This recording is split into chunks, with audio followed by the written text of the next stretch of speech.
Hey guys, tonight we're stepping into the citrus-scented world of Ottoman palace gardens.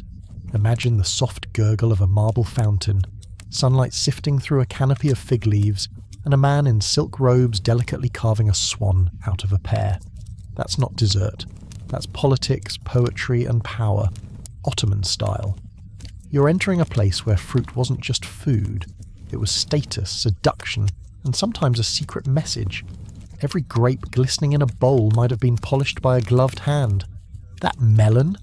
It probably took weeks to grow into a perfect oval. And the gardener?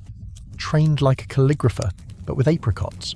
You probably wouldn't last 5 minutes here. Not because it's dangerous, but because the expectations are absurd. Dropping a pomegranate could be grounds for dismissal. Forgetting the proper spiral angle for slicing a quince. Don't even think about showing your face at the next garden banquet. So, before you get comfortable, take a moment to like the video and subscribe, but only if you genuinely enjoy what I do here. And if you're listening from somewhere far away, let me know your location and local time in the comments. I love seeing how global this sleepy little corner of the internet is. Now, dim the lights, maybe turn on a fan for that soft background hum, and let's ease into tonight's journey together. You push open a carved cedar gate and step onto the smooth paths of the Topkapi Palace gardens. It's early morning. The air still carries the sweet dampness of the Bosphorus breeze, and somewhere behind you, a servant yawns into his elbow. The palace is just waking up, but here in the garden, the day has already begun. Men in layered tunics crouch between rows of trees, some plucking leaves, others pruning vines with the careful seriousness of surgeons. There's not a word spoken above a whisper. Every footstep is muffled by the thick weave of wool socks inside slippers, specially designed to leave no marks in the soil. You pass a quince tree. The fruit is heavy, golden, and absurdly uniform in shape. Not a single blemish. A gardener runs a gloved thumb down its side, nods, and moves on. Another man nearby is holding a pomegranate to the light, rotating it like a gem cutter appraising a ruby. It's not just about growing fruit. It's about curating it, presenting it to the palace as both a crop and a form of storytelling. A tray of grapes left on the Grand Vizier's desk could symbolize loyalty or fertility. A peach sent to the wrong person might carry the unfortunate suggestion of overripeness, or worse, softness.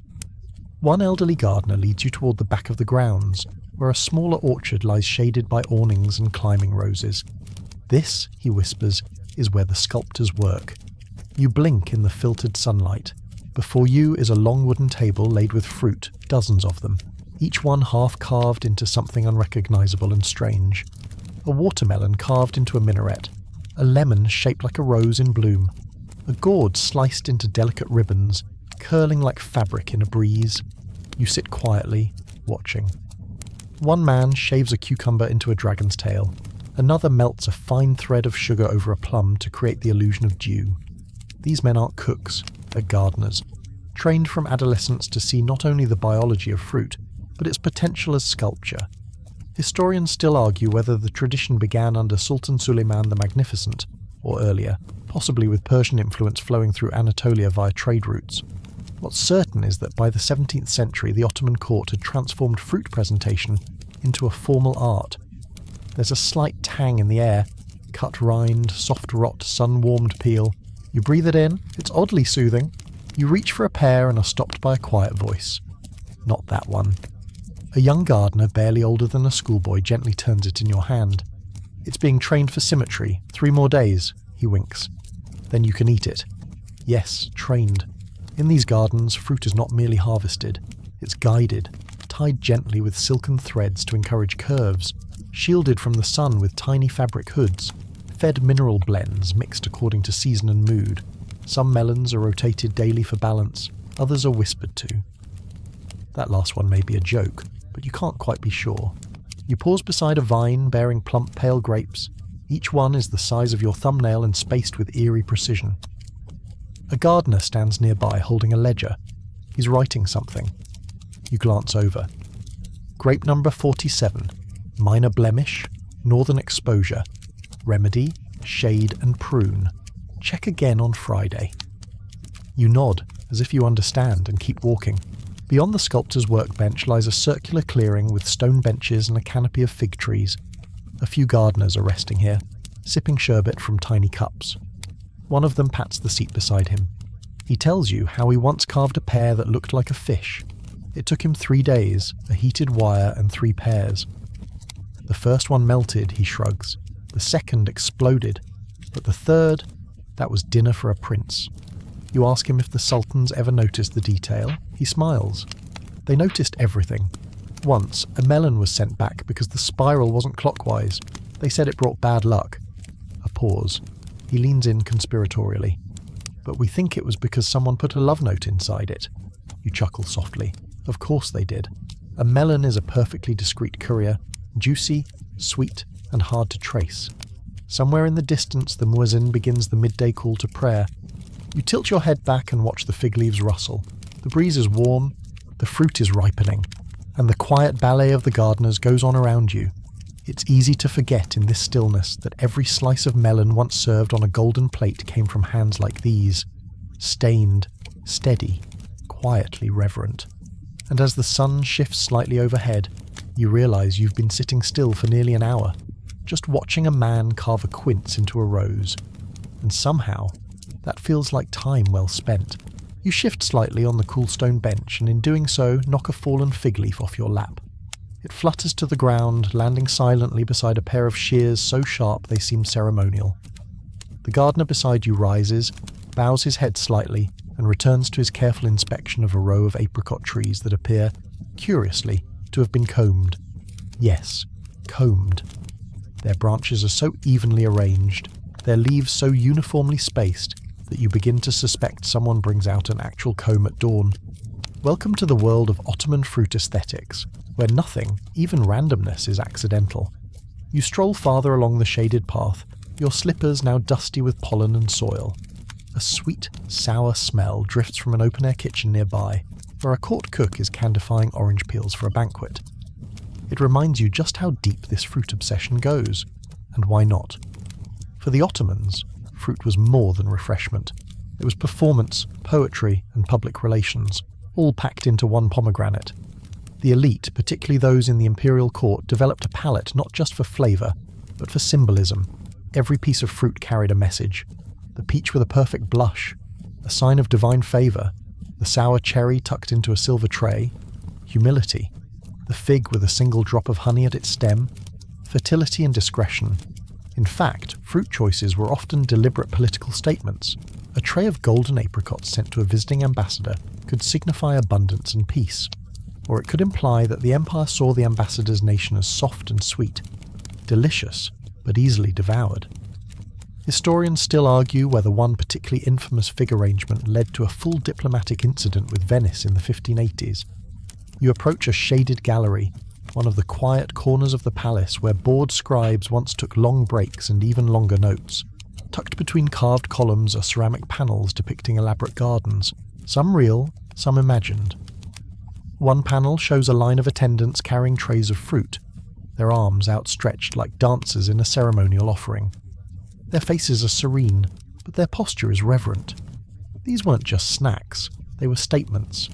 The Ottomans loved their fruit sculpted, chilled, poached, floated, perfumed, pickled, and, when the mood struck, weaponized.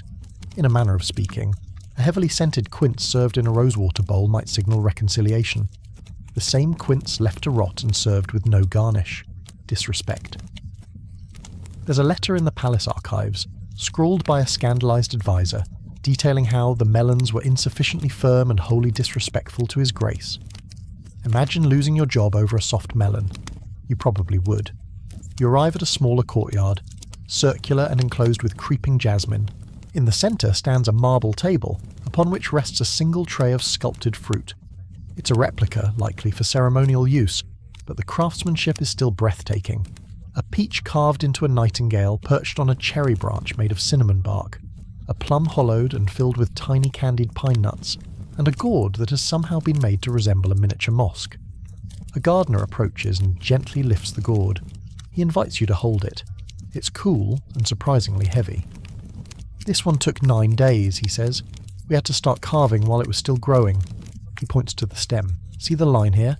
That's where we redirected sunlight to darken the skin. You blink at the level of planning required. These weren't just artists, they were agricultural engineers playing with genetics, chemistry, even psychology. One particularly enterprising gardener reportedly trained vines to grow in spirals by playing flute music in the mornings and spinning the stalks gently by hand at noon. Historians, ever skeptical, still argue whether the flute had any botanical effect, but the spirals were undeniably real. This fruit frenzy wasn't confined to palaces.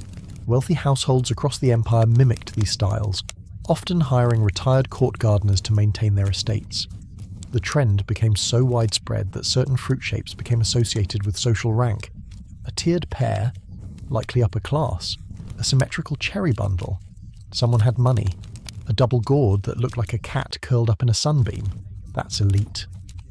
You pass by a series of terracotta pots, each with a citrus sapling tied delicately to a small wooden stake. Their leaves glisten with morning mist. Beside them, a gardener in his 50s trims an orange blossom with the care of a jeweller. He hums as he works, a low, tuneless melody that blends with the sound of distant water wheels. You pause to watch. He turns, nods, and gestures for you to come closer. He shows you a small citrus fruit, too round to be a lime, too small to be an orange. Hybrid, he says. We call it misclaimant. The ladies in the harem like them sour. You ask if the women of the palace had their own fruit rituals. He smiles. They had their own gardeners, the best ones usually. He chuckles. We had to compete. You begin to realise how deeply fruit sculpting was woven into every layer of Ottoman court life. Not just aesthetics, but power, gender, class, even secrecy. These were fruits you didn't just eat, you read them, like edible calligraphy. A sudden breeze stirs the branches overhead, and petals from a nearby pomegranate blossom flutter down around your shoulders. You brush one away and notice a gardener carefully pressing petals between the pages of a ledger. For the pigment, he explains, used for dyeing sugar pastes. Pink roses are too polite, but pomegranate, she's got personality. The day stretches gently forward, light and warm. You walk once more past the melon beds, now covered with mesh to keep out birds. A young apprentice is on his knees, adjusting the position of a melon so its stripe lines up just right with the rising sun. He mutters something about melon symmetry affecting the whole aesthetic of the dessert course. You nod solemnly. Of course it does. The sun now hangs higher in the sky, casting long, angular shadows over the tiled pathways. The scent of sliced fruit, warm earth, and distant jasmine continues to mingle in the air. It's also curated, and yet completely tranquil. You return to your bench under the fig tree, now dappled in moving shadow. Somewhere behind you, a gardener laughs quietly at a joke involving a lemon and a vizier. You don't quite catch it, but you smile anyway.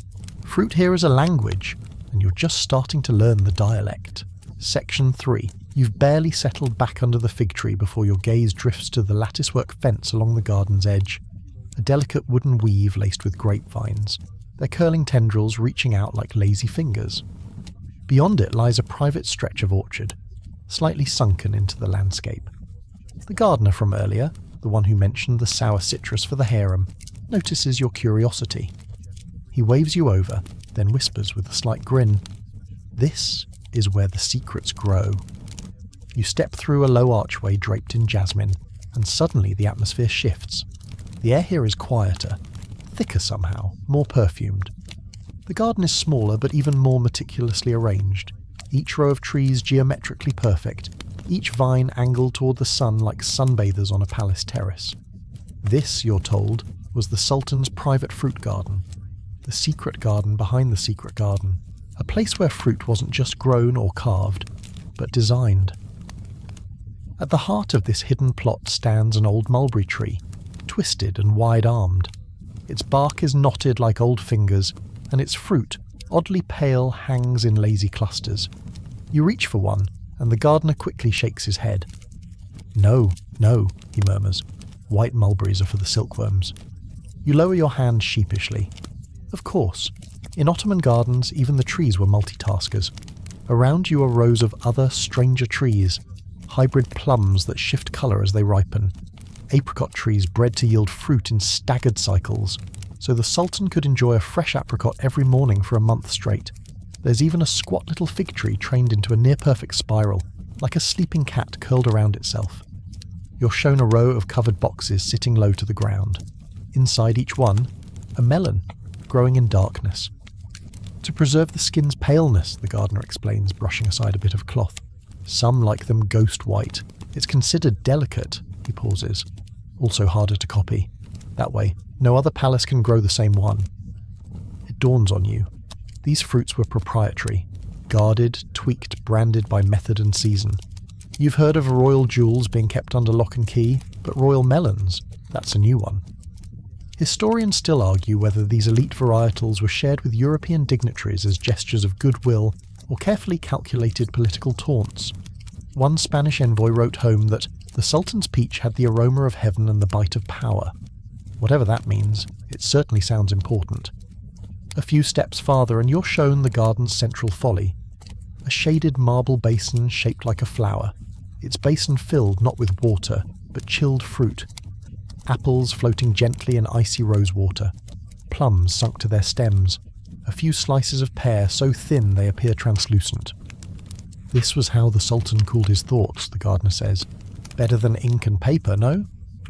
You think about your own coping mechanisms, emails, snacks, streaming services, and decide that yes, a chilled plum pond might actually beat them all. You sit by the edge, dipping your fingers into the chilled water. It's shockingly cold thanks to a clever system of underground clay pipes fed from a nearby stream. That's another thing. Ottoman palace gardeners weren't just horticulturists. They were also plumbers, architects, and low-key engineers. A nearby attendant, perhaps a guard of sorts, stands under a fig tree watching you. Not threateningly, just assessing. Like someone making sure you don't pinch a royal apricot. You glance at him and wonder aloud, were these fruits ever poisoned? He shrugs, never officially, then adds, after a pause, but you didn't hear that from me. You laugh, a soft, startled breath. Poisoned fruit, of course. Where there's a throne, there are plots. Where there are plots, there are plums. And yet, for all its politics and perfectionism, this garden feels peaceful. Maybe because so much care has been folded into the smallest things. You watch a gardener carefully rearranging two pears on a branch, switching their position for symmetry. He isn't rushed. No one is. There's something deeply calming about that. In one corner of the orchard, tucked beneath a canopy of interwoven grapevines, a young woman in plain clothes sits cross-legged, painting something with a brush no thicker than a blade of grass. You approach and see she's decorating a pomegranate peel, each tiny ridge filled with gold paint. It's not for display, she explains, but for practice. I'm apprenticing under the fruit calligrapher, she says. You blink. You ask, the what? The fruit calligrapher, she repeats, as if you've just asked what a spoon is. He inscribes poetry on apples, prayers on melons, sometimes a verse inside the rind, only visible once it's sliced. She gestures to a stack of fruit beside her, each one partially carved, many with looping, elegant script snaking across their skins. It's not just calligraphy. It's a whole script designed to complement the fruit's natural curve. You learn it's called Meva Hatter, the fruit hand. Historians still argue whether this was a serious literary tradition or a fleeting fad of the court elite. But surviving records suggest some fruits carried entire letters between lovers, officials, or enemies, each one inked in saffron, lemon juice, or even pomegranate seed paste, invisible unless held to fire. You look again at the young apprentice. Her pomegranate gleams gold in the dappled light. What are you writing, you ask? She smiles shyly. A line from Rumi, she says. Something about patience. Of course.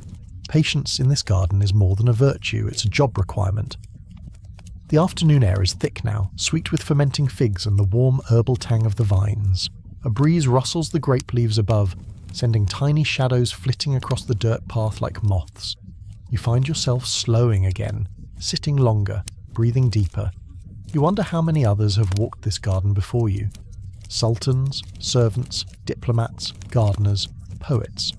Perhaps one curious Venetian who didn't understand a single word written on the melon he was handed, but ate it anyway and smiled. It's a strange comfort to know that even empires at their peak took time to fuss over their fruit, to slice a peach just so, to train a vine with ribbons, to sit quietly beside a pond of floating apples and think, yes, this is good. And with that thought gently blooming in your mind, you close your eyes, letting the last hum of bees and distant splash of water carry you deeper into the garden's quiet mystery. A soft clink of copper on stone nudges your attention open again. Just beyond the pomegranate trees, 2 attendants are setting up what appears to be a tasting table. A long, low bench is spread with velvet cloth the colour of damp moss, and atop it trays of sliced fruit, each arranged like little paintings. One platter shows alternating rings of fig and quince, overlapping like scales. Another presents melons carved into geometric petals. There's even a narrow silver tray lined with candied orange peels that curve like crescent moons. You step closer, the scent of sugared citrus pulling you forward. The gardener who brought you to the orchard now appears at your side again, hands behind his back like a proud curator. This, he says with a nod, is the fruit etiquette chamber. You blink. You are not prepared for the idea of fruit having etiquette. It's not just what's served, he continues, but how, when, and in what order. Even who touches it first. He gestures to a round fruit resting in a carved alabaster bowl. A pear, maybe, but glossier, greener, and almost unnaturally symmetrical. That one is for the guest of honour. No one may taste it before they do. Touching it before the first nod is considered deeply rude. You ask what happens if someone breaks the rule. The gardener shrugs. Well, once, a Janissary lieutenant touched the wrong fig. He was reassigned to camel duty in the desert. A chill passes over your neck, though you're fairly certain it's just the breeze. Ottoman fruit etiquette, it turns out, was elaborate enough to rival chess. There were unwritten rules for everything. For instance, sliced peaches were only to be served with the skin facing down. Plums had to be grouped in odd numbers.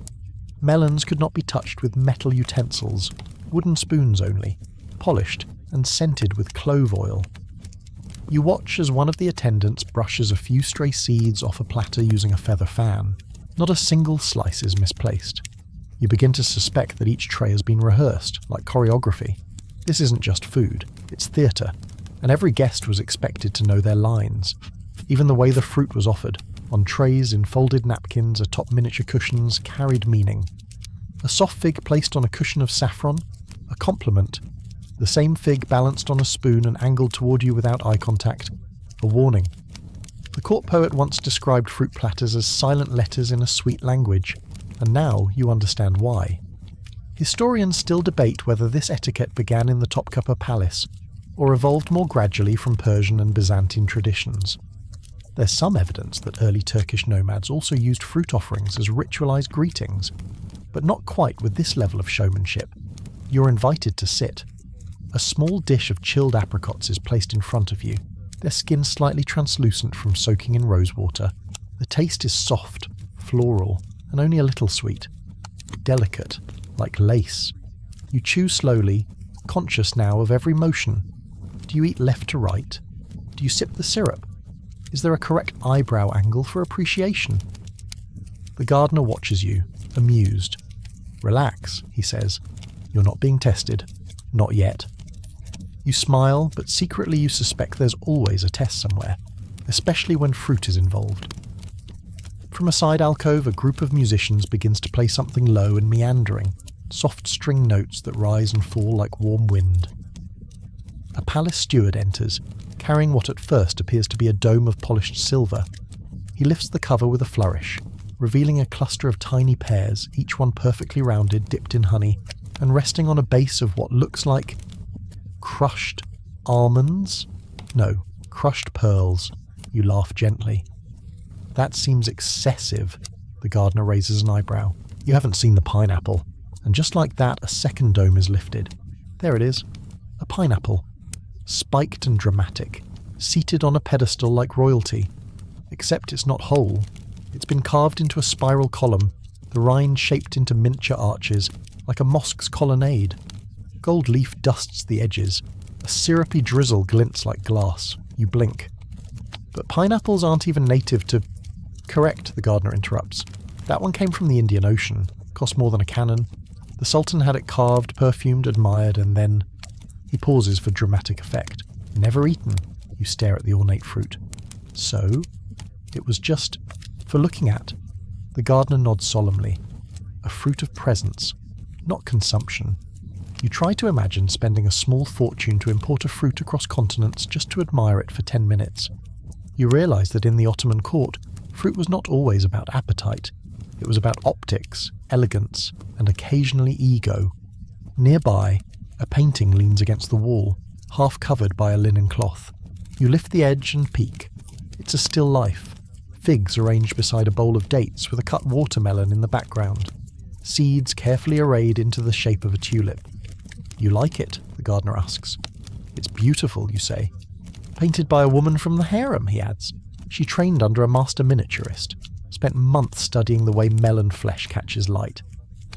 Historians still puzzle over how much artistic freedom harem women had, but their fruit paintings, especially those hidden in private albums, suggest a quiet, vibrant world of expression. The very act of painting a forbidden pineapple, or arranging grapes to spell a verse, became a coded language. You begin to see the fruit here as more than food or decoration.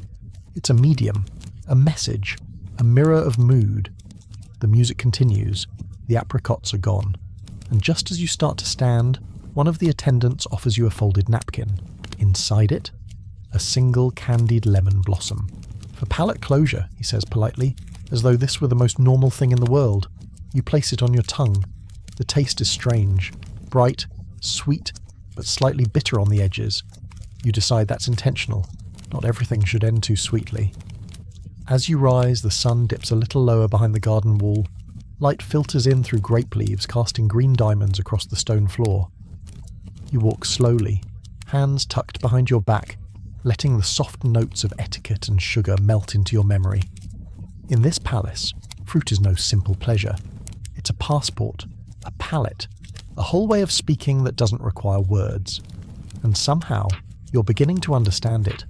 You're led now through a quieter corridor, a passage shaded by lattice work carved so finely that the shadows on the stone floor look like embroidery. The light flickers gently as you walk, as if someone's drawing curtains over the sun one thread at a time. The gardener guiding you, now your unofficial fruit philosopher, motions ahead. Time to meet the sculptors, he says, as if this were the most natural follow-up to your candied lemon blossom. You turn a corner, and the scene opens into a shaded courtyard. Not quite garden, not quite kitchen.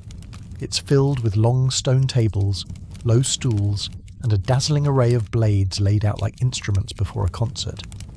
There are carving knives the size of sewing needles, thin chisels shaped like feathers, blades with curving handles inlaid with bone or ivory, and everywhere, fruit, halved, sliced, peeled, half-peeled, pears with petals carved into them, melons in the shape of minarets, a watermelon large and squat turned into an entire miniature bathhouse, complete with arched doorways and a tiny figure carved from a grape seated inside, as though contemplating his melon spa day. Welcome to the carving studios of the Topkapi Palace, or, as the gardener puts it, the fruit foolery department. You're introduced to an older man whose hands are permanently dyed orange at the fingertips. Saffron, you're told, seeps into everything. He's working silently on what looks like a quince. No ordinary quince, though. This one is being transformed into a boat. Not just a vague boat shape, mind you. An Ottoman war galley, with oars made of almond slivers and a miniature red flag fashioned from dried pomegranate skin. He doesn't speak, just nods once at you, then continues carving. This is where things get a little silly, your guide says, but the good kind of silly, the kind that keeps empires from exploding too soon. You learn that fruit sculpting in the Ottoman court wasn't merely art. It was a courtly performance, part jest, part genius.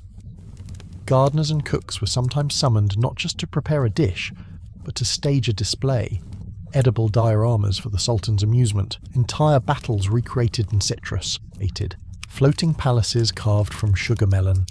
Once, allegedly, an entire banquet arranged as a geographic map, with the Bosporus rendered in grape jelly. Historians still argue whether these displays were meant to educate, entertain, or simply dazzle. Perhaps all three. One 17th century traveller wrote home, "Their fruits are so adorned as to appear in league with the divine. You watch a young apprentice working on a fig. At first glance, it seems like a flower, with curling tendrils and delicately fanned layers.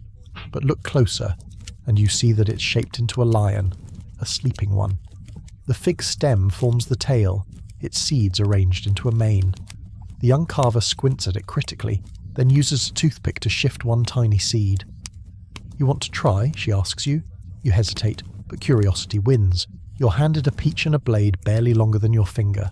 Your assignment, a tulip. You do your best. Carving fruit, you discover, is part meditation, part humiliation. Your tulip ends up looking more like a startled hedgehog. The apprentice gives you a pitying smile and offers you a slice of apple as consolation. Still, there's something deeply calming about the attempt. Fruit doesn't fight you. It yields quietly, patiently. Every slice gives a soft sigh. It's not about perfection, your guide reminds you. It's about process. You're not sculpting for permanence. You're sculpting for the moment someone bites into your masterpiece and says, "Oh, that's nice." There's a low table in the courtyard where finished carvings are gathered for presentation.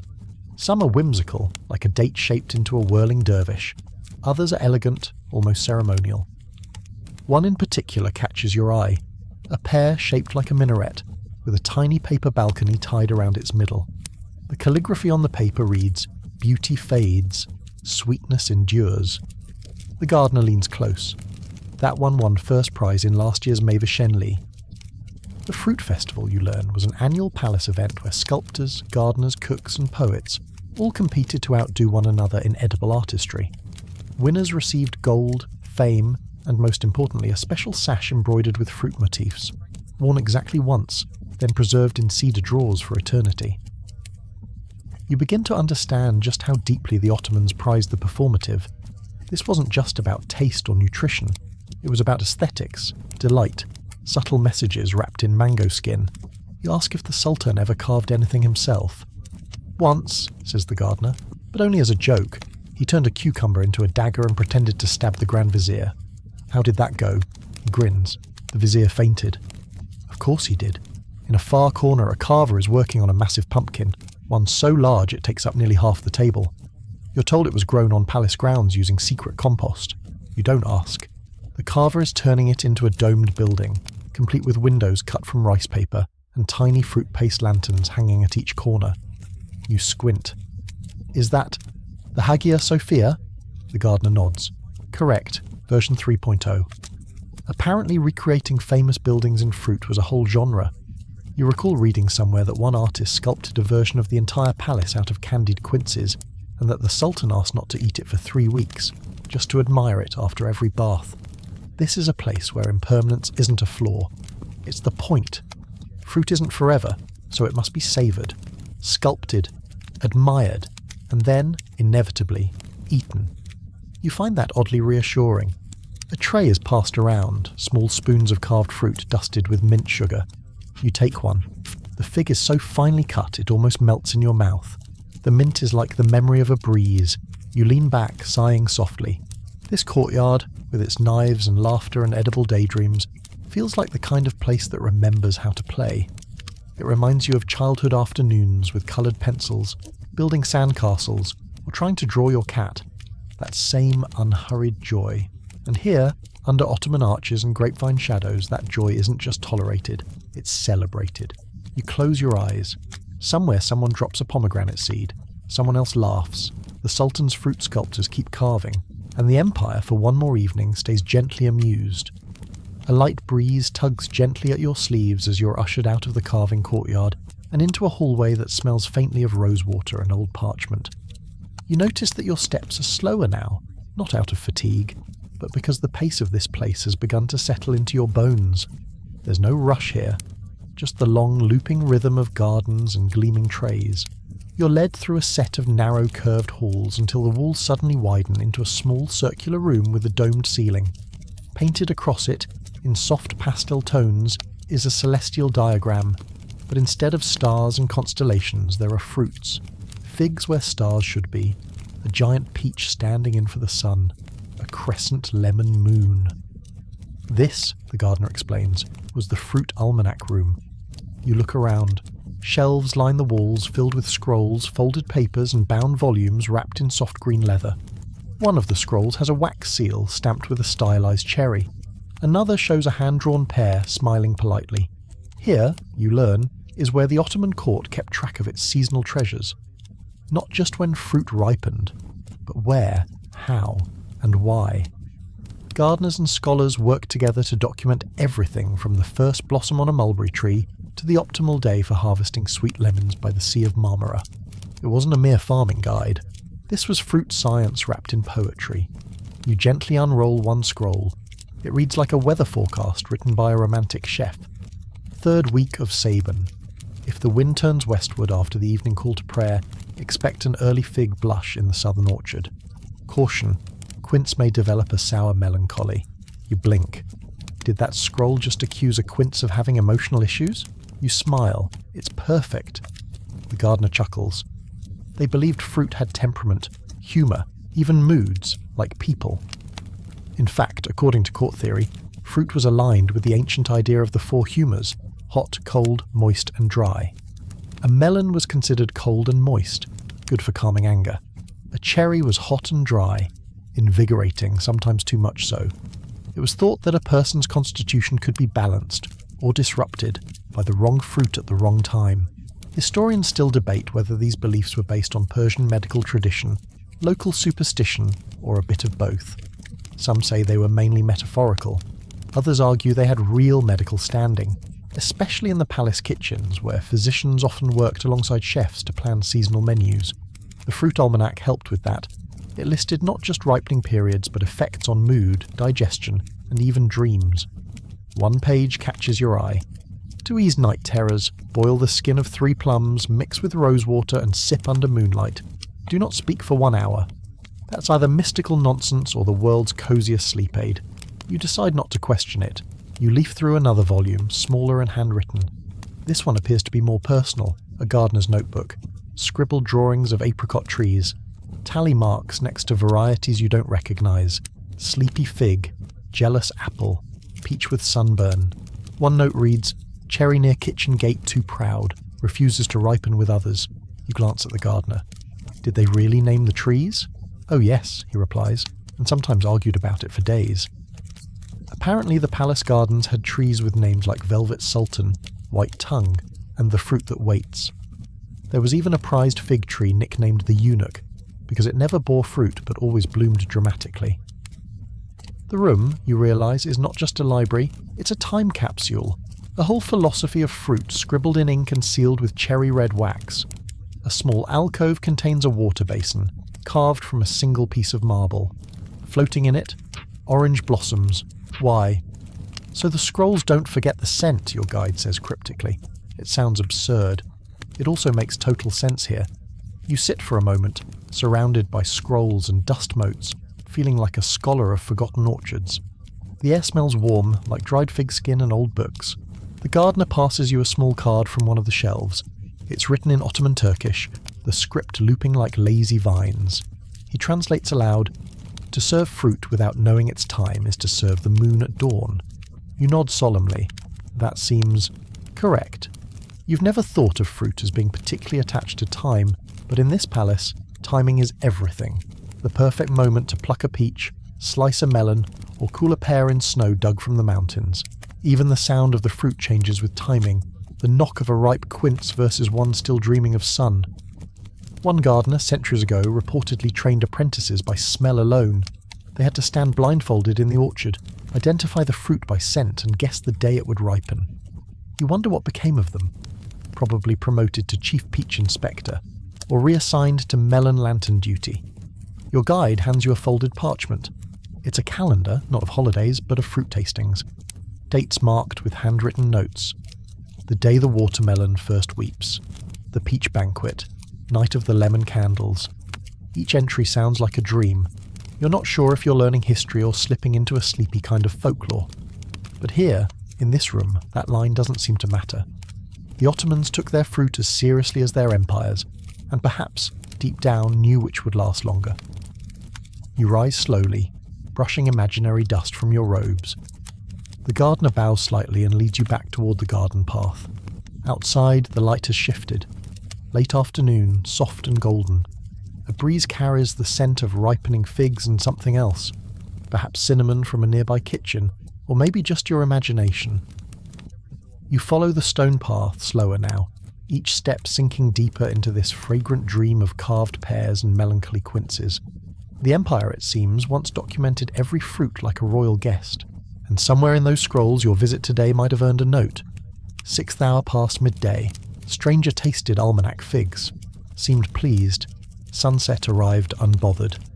You find yourself walking beside a low wall covered in moss, soft under your fingertips, when your guide gestures toward a gently arched doorway ahead. "This next part," he says, "smells better than it sounds." You duck through, stepping into what appears to be a chilled storeroom, though storeroom hardly captures it. The air is crisp and floral, and as your eyes adjust to the dim light, you see row after row of what look like ornate wooden cabinets. Some are wide and low, others tall and slim, and nearly all are covered in tiny bronze fittings, gold calligraphy, and tiny fruit-shaped inlays. "Welcome," says the gardener with a flourish, "to the preservation room." You had imagined a place for jarring or pickling, perhaps a few dusty shelves lined with marmalade pots. What you hadn't expected was this, a sort of fruit archive. Each cabinet is dedicated to a particular method of extending fruit's fleeting charm. And here you realise Ottoman ingenuity goes far beyond sugaring a few cherries. The first drawer he opens contains tiny silk-wrapped bundles. Inside each one, preserved apricot slices have been folded like origami, thin, translucent and glistening. They smell faintly of cardamom and rose. These are from the summer harvest. We press them flat so they stack like paper. Poets used to carry them as bookmarks. You blink. Edible bookmarks? He grins. Reading was very snackable in the palace. In another drawer are lemon slices preserved in honey, layered with cinnamon bark and dried lavender. The scent is intoxicating. "We use these for baths," he explains. "Also diplomacy." Apparently gifting preserved fruit was an entire protocol in Ottoman diplomacy. Foreign ambassadors might receive sculpted candied citrus, packed in carved ivory boxes, each with a poetic inscription on what the fruit was trying to say. A preserved peach, for instance, might carry the message, "Our sweetness seeks your peace." Historians still argue whether these gifts were taken seriously or seen as edible flattery, but at least one Polish envoy reportedly wept after receiving a sugared fig carved into a deer mid-leap, claiming no one had ever understood him so well. Your guide moves to a different shelf, this one less decorative but no less curious. Large glass jars hold fruit submerged in gently swirling liquids, amber-coloured and oddly mesmerising. "Vinegar fruits," he says, "for sharpening the mind." You tilt your head. "How sharp?" He shrugs. "Sharp enough to rewrite poems in your sleep, or insult a grand vizier in hexameter." You resist the urge to taste one. In the far corner is a strange contraption, tall, with brass pipes and a bowl at the bottom. "Ice distiller," he says proudly. "We made sorbet before it was cool." You groan at the pun, but he's already reaching into a side chamber, more of a small freezer really, where tiny pots of fruit ice are stored. You're offered one made of crushed white grapes and pine sap. It's delicate and a little shocking to your tongue after all the soft florals, but clean, bracing. This would be served between long meals, he says, to wake you up after too much lamb and lute music. A surprising number of Ottomans, you're told, believed that ice-based desserts were vital to longevity and diplomacy. There's even a preserved note from a palace doctor who insisted that the right blend of iced pomegranate and rosewater could settle quarrels before they ignited armies.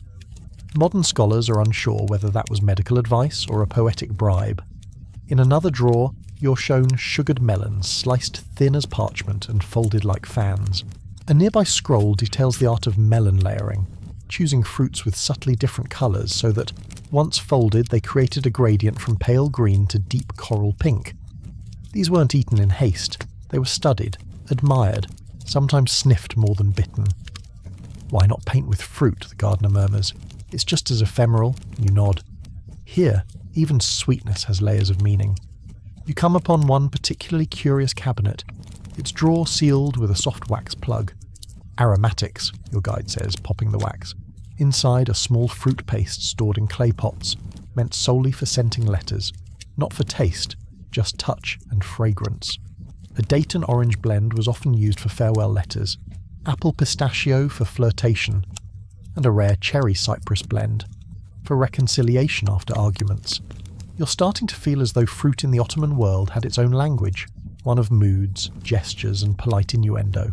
Preserving fruit wasn't just about holding on to taste, it was about bottling moments, capturing a summer afternoon in a spoonful, sending someone a whispered apology with a fig-scented envelope. The gardener points upward, toward a faintly pulsing copper pipe along the ceiling. "That leads to the snow cellar," he says. "Want to see where winter lives?" "Of course you do."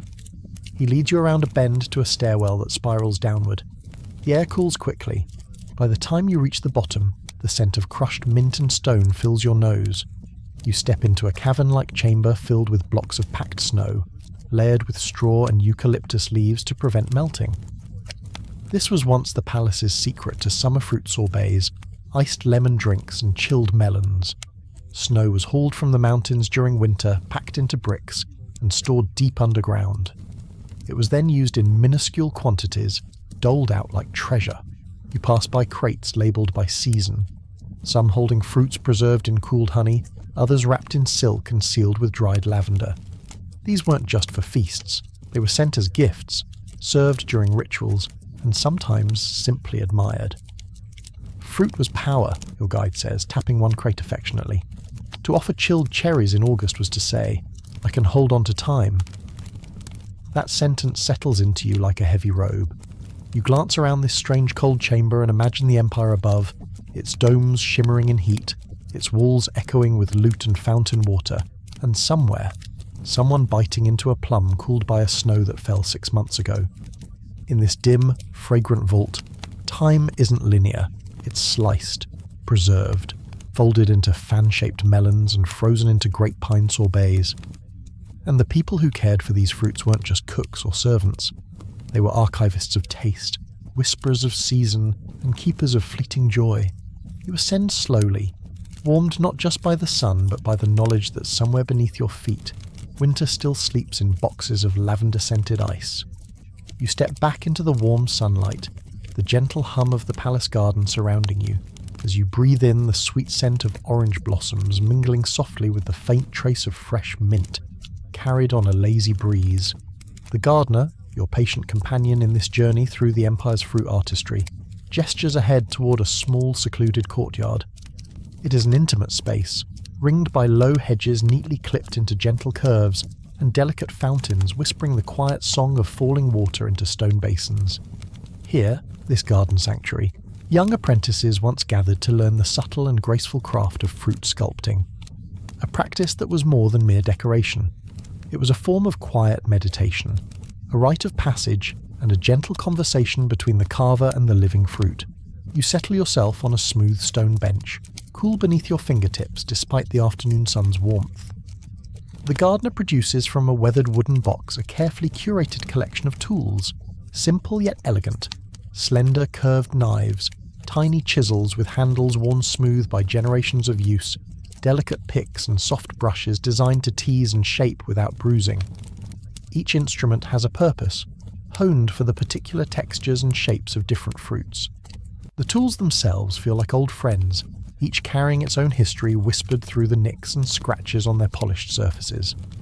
Handing you a small, perfectly round apple, the gardener's voice lowers into a soothing murmur. Your first lesson is patience. It feels like an instruction whispered across centuries, a secret passed down from one quiet hand to another. You cradle the apple, feeling its smooth skin and subtle warmth, imagining the orchard where it was grown, rows of trees heavy with fruit, sunlight filtering softly through leaves, and the occasional song of a bird breaking the tranquil air. The gardener explains that fruit sculpting was more than an ornamental craft in Ottoman gardens. It was a complex language of gestures.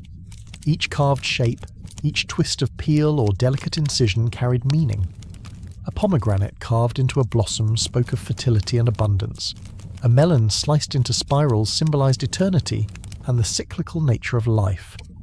These were not merely pretty displays, but subtle communications, a way to express messages in a society where words were often weighed and measured as carefully as gold. You'll find, the gardener says with a knowing smile, the fruit speaks, if you listen closely. You begin your attempt, making a small incision along the apple's curve. The skin peels back slowly, like a ribbon of silk unravelling, revealing the pale, crisp flesh beneath. You move deliberately, guided by the gardener's gentle encouragement. learning to sense the resistance of the blade against the fruit, to read the grain of the flesh, and to respect the fragility of your medium. The act itself becomes a meditation, your usual restless thoughts slowing to a quiet hum as your focus narrows to the delicate task at hand. The gardener shares an intriguing fact. Some masters of this craft would devote hours, sometimes entire days, to perfecting a single piece, only to have it served at a grand banquet where it would be admired for minutes before disappearing into the delighted mouths of guests. The ephemerality of the art was part of its very beauty, a reminder that nothing lasts forever, not even the sweetest things in life. Like the creation and destruction of a sand mandala, the fruit sculpture was meant to be savoured in its brief moment of perfection. You carefully carve a spiral pattern along the apple's side, feeling the soft crunch as the blade moves through the flesh. The spiral catches the light, casting tiny shadows that dance in the warm glow. It feels like you've captured a fleeting secret, a tiny whisper of eternity carved into fruit. The gardener's eyes twinkle as he says, "Historians still argue whether these carvings were purely decorative, or whether they carried coded meanings understood only by the palace elite. Some suggest these were a form of courtly gossip, messages carved into fruit and displayed openly, hidden in plain sight." You chuckle softly at the thought. Fruit as palace gossip is a charming idea. What secrets might those pomegranate blossoms have whispered across the marble halls? Were they declarations of affection, warnings, or sly jabs masked in sweetness? As you continue, the gardener elaborates on the tools and techniques. There's a small pick designed to peel grapes carefully without bruising their delicate skin, a chisel shape to carve intricate floral patterns into melon flesh, and a fine brush to dust powdered sugar over the sculptures like the first frost of morning. Each tool demands its own kind of patience and gentle touch. He tells a charming story about a renowned fruit sculptor who once carved a peach into a miniature tulip, so lifelike that the Sultan's cat, unable to resist, tried to eat it, causing a minor palace scandal. The artist, the story goes, was briefly banished, not for the feline's mischief, but because the distraction disturbed a royal guest during a delicate political meeting. It's a tale that captures the whimsy and unpredictability of life at court, where even fruit art could influence the flow of power. You tap lightly on the apple's carved spiral, marvelling at its fragility. The soft flesh will soon brown and soften, but for now it's a perfect swirl of calm and concentration. The patience required is not only in the carving but in the acceptance of impermanence, the understanding that beauty is often fleeting. The gardener explains that fruit sculpting was designed to engage all the senses. The carved fruit was meant to be admired visually, inhaled deeply for its scent, and then tasted with reverence. It was a kind of multi-sensory meditation. The Ottomans believed this harmony of senses nourished the soul and calmed the restless mind. You reach for a small bowl of sliced quince, each piece delicately carved into stars and crescents. The aroma is sweet with a hint of tartness. The gardener tells you that quince was considered the fruit of the soul, believed to inspire poets and soothe unsettled spirits. Eating it was a ritual, a gentle ceremony in itself. The orchard classroom is peaceful except for the soft sound of flowing water and your steady breathing. Time seems to stretch and slow, like a quiet river drifting through a secret garden, where fruit becomes poetry, a space between moments. You watch a bee lazily drifting among the orange blossoms, its tiny legs dusted with pollen like grains of gold. Leaning closer, the gardener lowers his voice to a whisper. There is a legend of a fruit sculptor who could carve peaches so lifelike they seem to blush when touched. Whether true or not, apprentices have spent generations trying to capture that elusive magic. You smile, warmed by the gentle ambition woven into this quiet craft.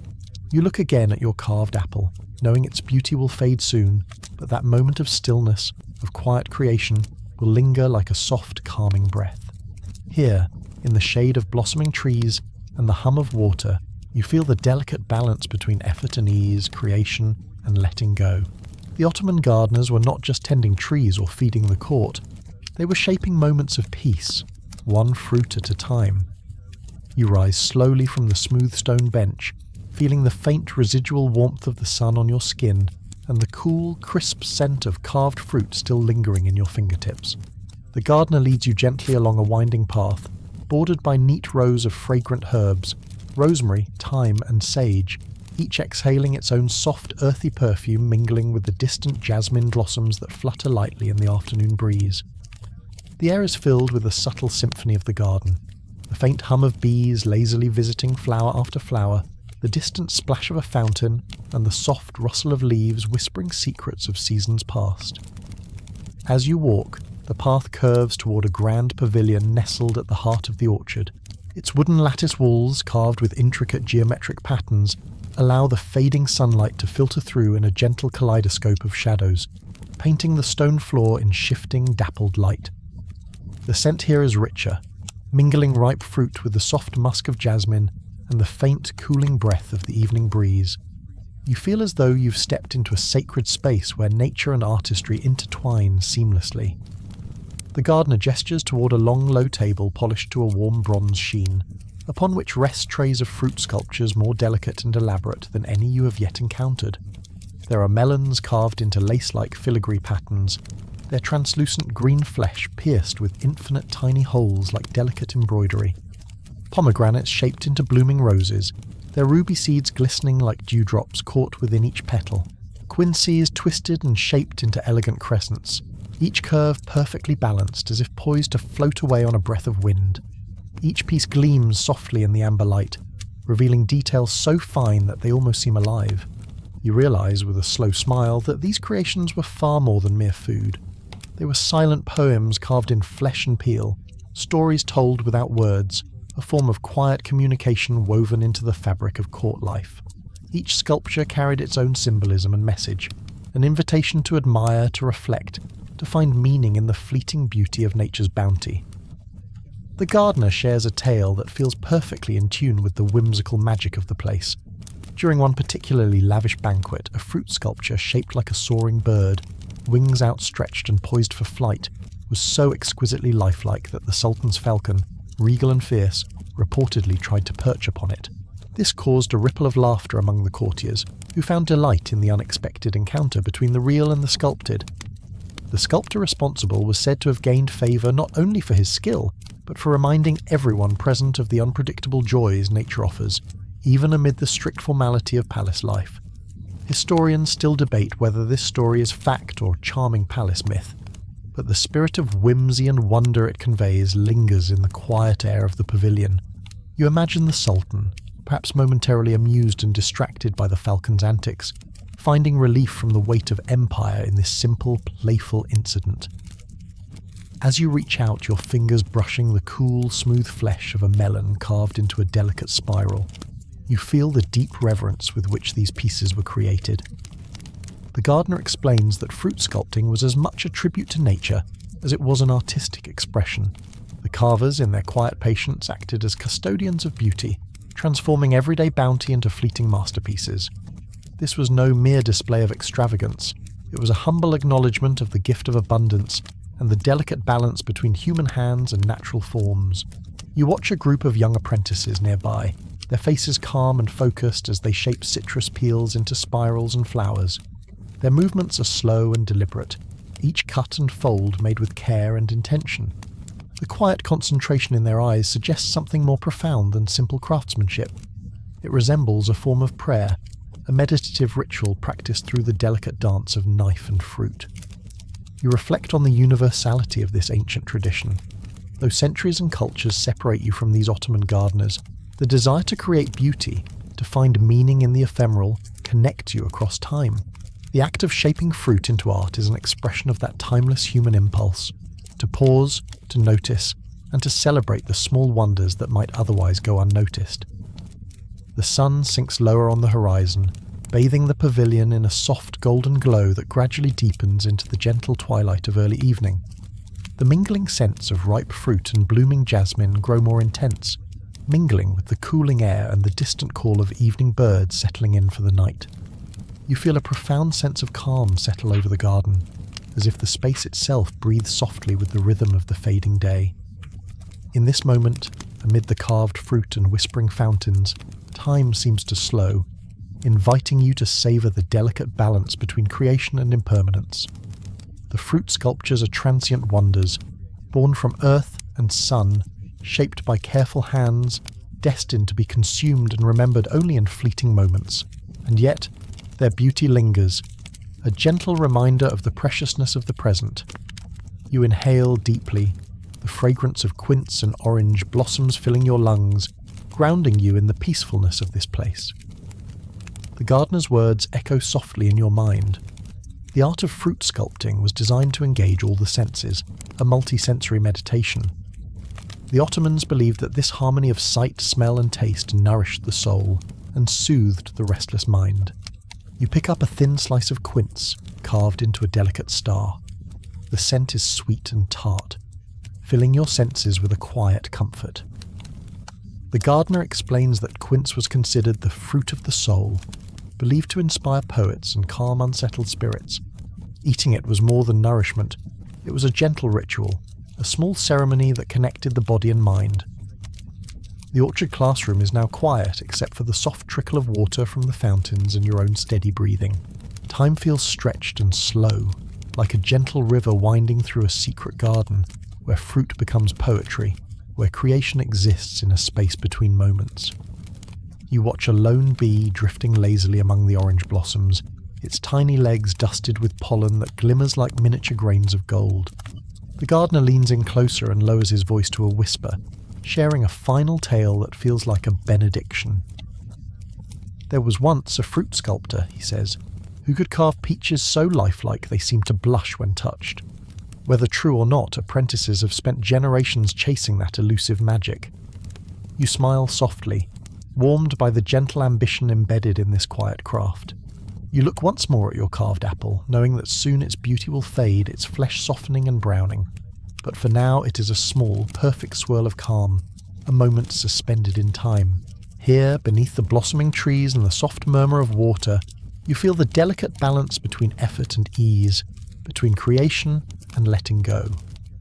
The Ottoman gardeners were more than caretakers of trees or suppliers of fruit. They were weavers of peace, shaping fleeting moments of calm and beauty one fruit at a time.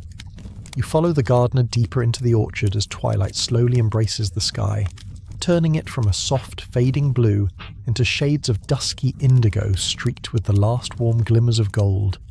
The air is thick with the mingled scents of ripening figs and sweet roses, heavy and soothing as they drift lazily on the evening breeze.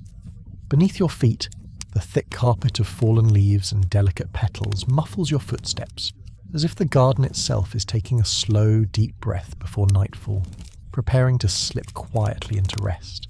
The gardener halts beside a low, ancient stone basin, its surface calm and smooth except for the occasional ripple caused by a drifting leaf or the soft splash of a small insect. The water reflects the dimming light, shimmering like a mirror held up to the sky, capturing both the darkening heavens and the softly glowing lanterns hanging nearby. You lean forward slightly, watching your own tired reflection merge with the shadows of trees and the flutter of leaves above. He tells you how water was far more than a practical necessity in these gardens. It was an essential element of the artistry surrounding fruit presentation, not only keeping the produce fresh and cool, but also creating an atmosphere of reflection and calm. Pools and fountains in Ottoman gardens were carefully placed and designed to complement the sensory experience of tasting and admiring fruit sculptures. Their gentle trickling and shimmering surfaces offered a serene backdrop to the elaborate feasts held here, where the senses were treated with the same care as the body. You imagine the Sultan and his courtiers reclining comfortably on low cushions nearby, their eyes resting on the delicate displays of fruit floating on the water, the peaceful sound of flowing fountains mingling with soft conversation. In the fading light, the air would have been thick with the scent of blossoms and ripe fruit, the warm night air cooling against skin, carrying a sense of quiet luxury and repose. It's a scene so removed from the harsh realities of palace politics that you almost expect the courtiers to start singing softly, lulled by the harmony of nature and artistry. The gardener dips his hand into the basin, letting the water ripple gently as droplets trickle between his fingers. He shares a fascinating story. During some of the most sumptuous banquets, fruit sculptures were not simply arranged on trays, but actually floated atop these reflective pools. The water would mirror the intricate shapes perfectly, doubling their beauty and creating a magical illusion of petals and curls suspended in midair. The shimmering reflection made the fruit seem alive, breathing softly with the movement of the water. Historians still debate whether such waterborne displays were common or reserved only for the grandest of ceremonies, but the very idea feels entirely in tune with the Ottoman aesthetic, a culture deeply invested in sensory delight and subtlety. The blend of sight, scent, and sound turned every banquet into an immersive experience, inviting guests to not just eat but to immerse themselves in a gentle feast for the senses. Nearby, a small group of apprentices practice quietly, focusing intently on a rarer craft, water carving. This art involves combining delicate ice and fruit sculptures designed to slowly melt during a feast, gradually revealing hidden shapes beneath the surface. The patience and precision required are immense. Every cut and mould must anticipate the melting process, creating a living artwork that changes before the eyes of the guests. Watching them work, you feel a kind of calm awe, the same quiet devotion you saw in the fruit carvers earlier, now infused with an added sense of impermanence. The apprentices' faces are serene, their movements slow and deliberate, each gesture imbued with quiet care. It's like watching a meditative dance, the rhythm dictated by the flow of time and temperature, rather than music or command. You realize that this entire tradition, the sculpting, the presentation, the interplay with water and ice, is a form of poetry, an invitation to appreciate the beauty of transient moments. As night deepens, the garden transforms further. Lanterns flicker on, casting warm pools of light that mingle with the cool shadows, and the first stars emerge, twinkling faintly above the leafy canopy. The space between reality and dream narrows. The garden seems suspended in a delicate balance where time slows and every sense is gently caressed. You sit beside the stone basin for a while longer, letting the cool air wash over your skin, your breathing slowing to match the soft rhythm of water droplets falling and leaves stirring. The quiet is profound, punctuated only by the occasional splash or distant bird call settling in for the night. In this moment, you feel deeply connected to the tradition of these Ottoman gardeners, not merely caretakers of fruit, but custodians of peace and creators of calm, shaping fleeting moments of beauty that invite stillness and reflection. The gardener's voice drops to a whisper as he shares one last story, like a soft blessing for your journey ahead. He tells of a legendary fruit sculptor said to carve peaches so lifelike that the fruit seemed to blush beneath the touch, as if it held a secret warmth inside. Whether this was true or simply a tale passed down through generations, it embodies the spirit of this quiet art, an endless pursuit of elusive beauty, and the tender hope that creation can inspire wonder and calm. You smile to yourself, feeling a gentle warmth spread through your chest. You look once more at the small carved apple slice resting in your palm, knowing that soon its vibrant shape will fade and its flesh soften. But for now it remains a perfect swirl of quiet artistry, a moment captured and savoured. Here, beneath the flowering trees and the murmuring fountains, you sense the delicate dance between effort and ease, between making and letting go. The Ottoman gardeners were not just craftsmen or artists, they were poets of the ordinary, weaving stillness and grace into each fruit and every drop of water. You rise slowly, your footsteps light on the softened earth, carrying with you the lingering scent of quince and orange blossoms. The garden begins to fold into itself as night fully claims the sky, and you carry the quiet magic of this place within you, a gentle reminder of the beauty found in fleeting moments, shaped by human hands and nature's grace. You wander deeper into the Ottoman garden as night fully settles, the sky overhead a rich tapestry of stars twinkling through the delicate ladders of leaves. The cool evening air is fragrant, thick with the sweet, almost hypnotic scent of ripe figs, mingling with the subtle perfume of orange blossoms and crushed herbs. Beneath your feet, the stone paths are soft with a carpet of petals and fallen leaves, cushioning your steps and muffling your movements like a gentle lullaby. The gardener guides you toward a quiet alcove shaded by twisted pomegranate trees and fragrant myrtle bushes. Here, large clay pots brim with a vivid array of herbs and spices, their scents weaving together in an invisible tapestry that seems to envelop you with a soothing embrace. You breathe in deeply, the mingling aromas of fresh mint, warm cinnamon, and fragrant rose petals filling your senses with a calming melody. He explains that these herbs and spices were not mere culinary ingredients, They were integral to the sensory artistry of the Ottoman banquet experience. Beyond the skillful carving of fruit, gardeners and chefs collaborated to combine scents, flavours, and textures to create a deeply immersive experience, one that delighted the eyes, tantalised the tongue, and comforted the soul. The fragrances, carefully layered through the garden air and on the plates themselves, were as important as the visual beauty of the sculpted fruit. The gardener picks a sprig of mint, crushing it gently between his fingers to release its crisp, cooling aroma. He tells you that mint was often paired with fruits such as pomegranate and quince, used as refreshing palate cleansers during long, lavish feasts. Beyond taste, these combinations were also believed to offer health benefits: mint for digestion, pomegranate for vitality and abundance. The subtle balance of practicality and poetry in these choices is classic Ottoman sensibility. As he speaks, you picture a grand banquet where carved fruit sculptures sit on plates alongside fresh sprigs and dustings of fragrant spices. A story surfaces from the gardener's lips.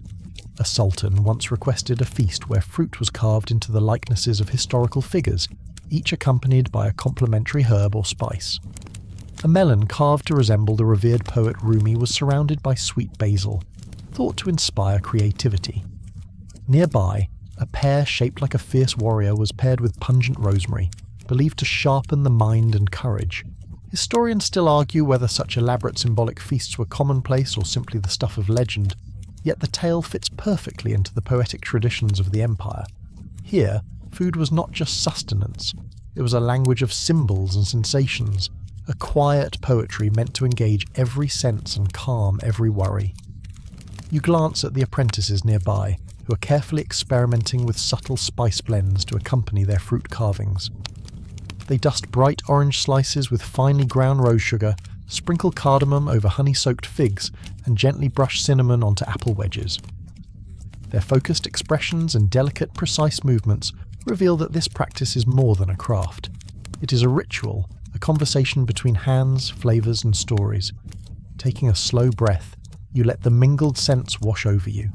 The garden has transformed into a sanctuary where every detail, from the curve of a carved peel to the faint trace of a spice, invites calm and mindfulness.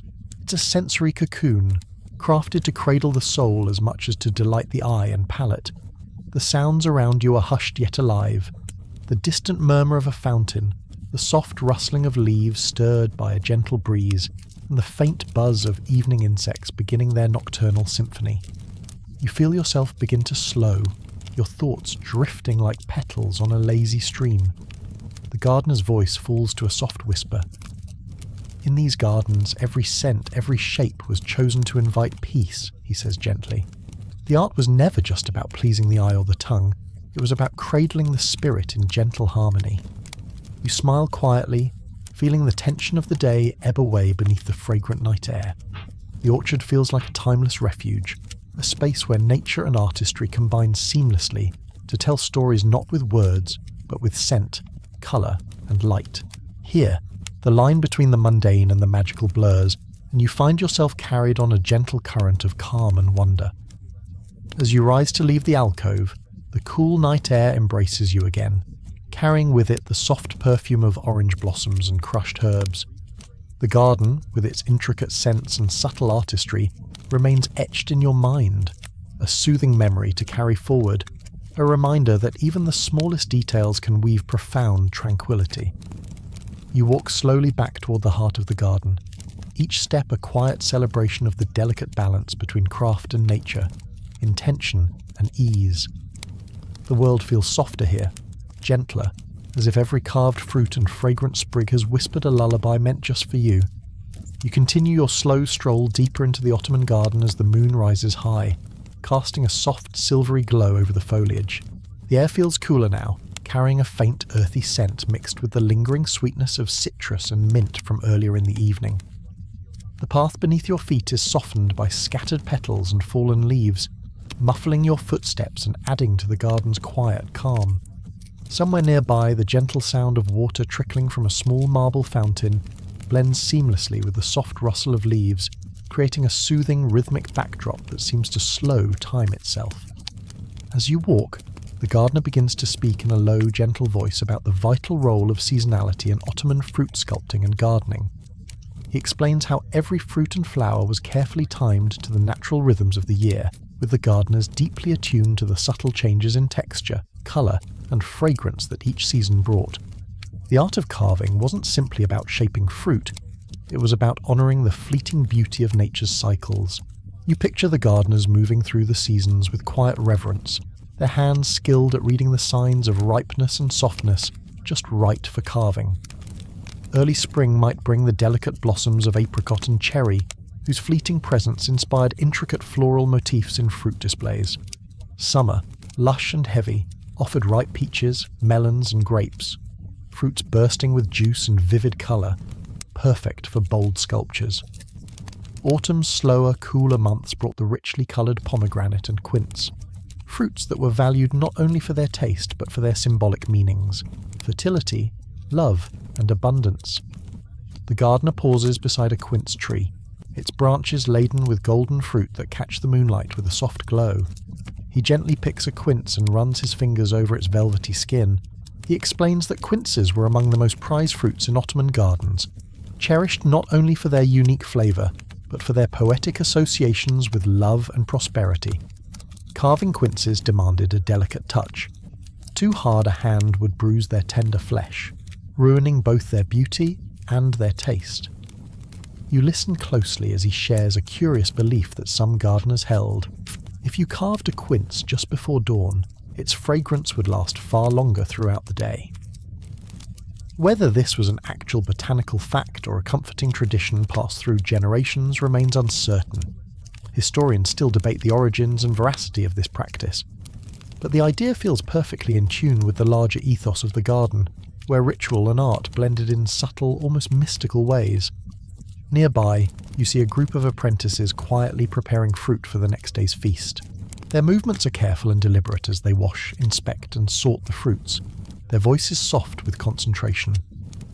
One apprentice gently wraps a delicately carved apple in soft cloth, protecting it like a fragile jewel. The reverence and care evident in their work remind you that this craft was more than a profession. It was a form of devotion, a way to honour nature's gifts and the guests who would later savour them. You realise that the gardeners were custodians of a delicate balance between nature and artistry, working patiently through the seasons to create moments of beauty and calm. Their craft was as much about timing and respect for natural cycles as it was about technical skill. The gardener continues, explaining how seasonality shaped not just the fruit selection, but the garden's overall design. Paths and seating areas were thoughtfully arranged to showcase the trees and plants at their peak moments. Water features were positioned to reflect sunlight and moonlight onto ripening fruit, enhancing the visual drama of the setting. The entire garden functioned like a living stage, choreographed to celebrate the changing seasons and the artistry of the fruit sculptors. You find yourself walking more slowly, attuned to the garden's gentle rhythm and the unhurried passage of time it honours. The night air cools further, and with every breath, you feel a deeper connection to this quiet tradition of patience, beauty, and reverence. The fountain's water babbles softly beside you, and the scent of crushed herbs mingles with the crispness of night air. The garden, with its ever-changing fruits and flowers, feels like a sanctuary from the rush of the world, a place where every carved peel and fragrant blossom is a reminder that beauty is found in slow, careful attention to the present moment. You pause to inhale the garden's layered scents one last time. The sweet warmth of ripe figs, the gentle bite of fresh mint, and the soft, comforting earthiness of fallen leaves. The scent of quince lingers faintly, as if whispering promises of love and renewal. In this peaceful moment, you feel yourself letting go of all tension, carried by the garden's serene pulse. The gardener's voice returns softly, a final thought. To tend these gardens was to dance with the seasons, to listen closely, and to create beauty that honoured nature's own rhythm. You nod, feeling a quiet gratitude for this glimpse into a world where art and nature flow together so effortlessly. You turn slowly, ready to continue your journey through the orchard, carrying the calm and gentle magic of the seasonal garden with you. A reminder that even the smallest gestures, when timed just right, can become acts of quiet wonder. You take a slow, measured step deeper into the garden, and the gravel crunches softly beneath your feet, as you follow a narrow path lined with whispering fig trees. The branches are low and generous, heavy with fruit that glows a muted gold in the moonlight. This is the Fig Grove, one of the quietest, most sacred corners of the Ottoman imperial gardens. The air is different here, warmer, stickier, fragrant in a way that feels ancient. The scent is deep and sweet, something between honey and the musk of sun-baked leaves, and it clings to everything. The figs hang like little lanterns, plump and ready to burst with sugary softness. You reach up and gently pluck one. It rests in your palm like a warm stone. You take a bite and it is all softness and subtle crunch, sweetness and earth. The flesh is pink, nearly glowing, full of seeds that crackle quietly in your mouth. You hear the gardener's soft chuckle behind you. Figs, he says, are the most honest fruit. No shell, no rind, no hard pit. Just softness and sweetness, right to the core. You glance around as he speaks, noticing how carefully this area is arranged. The fig trees are planted in crescent formations, their shadows interlacing like a delicate lace curtain drawn across the garden floor. There's a sense of privacy here, of something half forgotten and sacred. As the gardener leads you toward a stone bench nestled between two fig trees, he begins to explain why the Ottomans held the fig in such quiet reverence. Figs had been cultivated for thousands of years across the Middle East and Mediterranean, long before the Ottoman Empire rose. But it was under Ottoman care that their potential for artistry was fully explored, not just as food or medicine, but as raw material for sculpture, presentation, and gentle performance. The fig was soft, responsive, and humble, traits the Ottomans prized. It could be coaxed with a patient hand into something unexpectedly elegant. Yet this softness also made it one of the most challenging fruits to carve. The gardener shows you a small, shallow basket lined with fine cloth. Inside are carved figs, delicate designs shaped into roses, stars, and arabesques. You lean closer and notice how fine the detail is. These aren't just sliced or cut, they're sculpted, each petal lifted from the fig's own skin and bent gently back into place. The fruit holds its shape surprisingly, but only just. These pieces must be viewed quickly, eaten even faster. It's a vanishing art, the gardener says, literally. Every carving begins to collapse the moment it's finished, a fruit's way of reminding you not to hold on too tightly. You smile at that, watching an apprentice in the background using a small bone-handled blade to turn a fig into something that looks like a sleeping bird. Her hands are quick, but light. No pressure, just encouragement. The trick, the gardener explains, is temperature. While some fruits benefit from warmth when sculpting, figs, especially in the summer, need to be chilled first, just slightly. Cold enough to firm them, but not so cold that they lose flavour or begin to blacken. Historians still argue whether fig chilling was a widely practiced technique in Ottoman court kitchens, or if it was a specialty of particular regions, perhaps Bursa or the gardens of Edirne. The truth is there are few surviving records on the exact methodology. Recipes? Plenty. Serving notes? Some. But the techniques used in the actual carving, those were passed down by demonstration, from master to apprentice, in silence. A gentle apprenticeship, often done entirely without words. You watch now as one of the apprentices carefully lays out thin slices of fig and begins threading them with fine silver wire. It's a form of edible jewellery. Fig slices shaped into petals, layered and suspended, forming garlands that could be draped over a dish, a tray, or even around the neck of a favoured guest.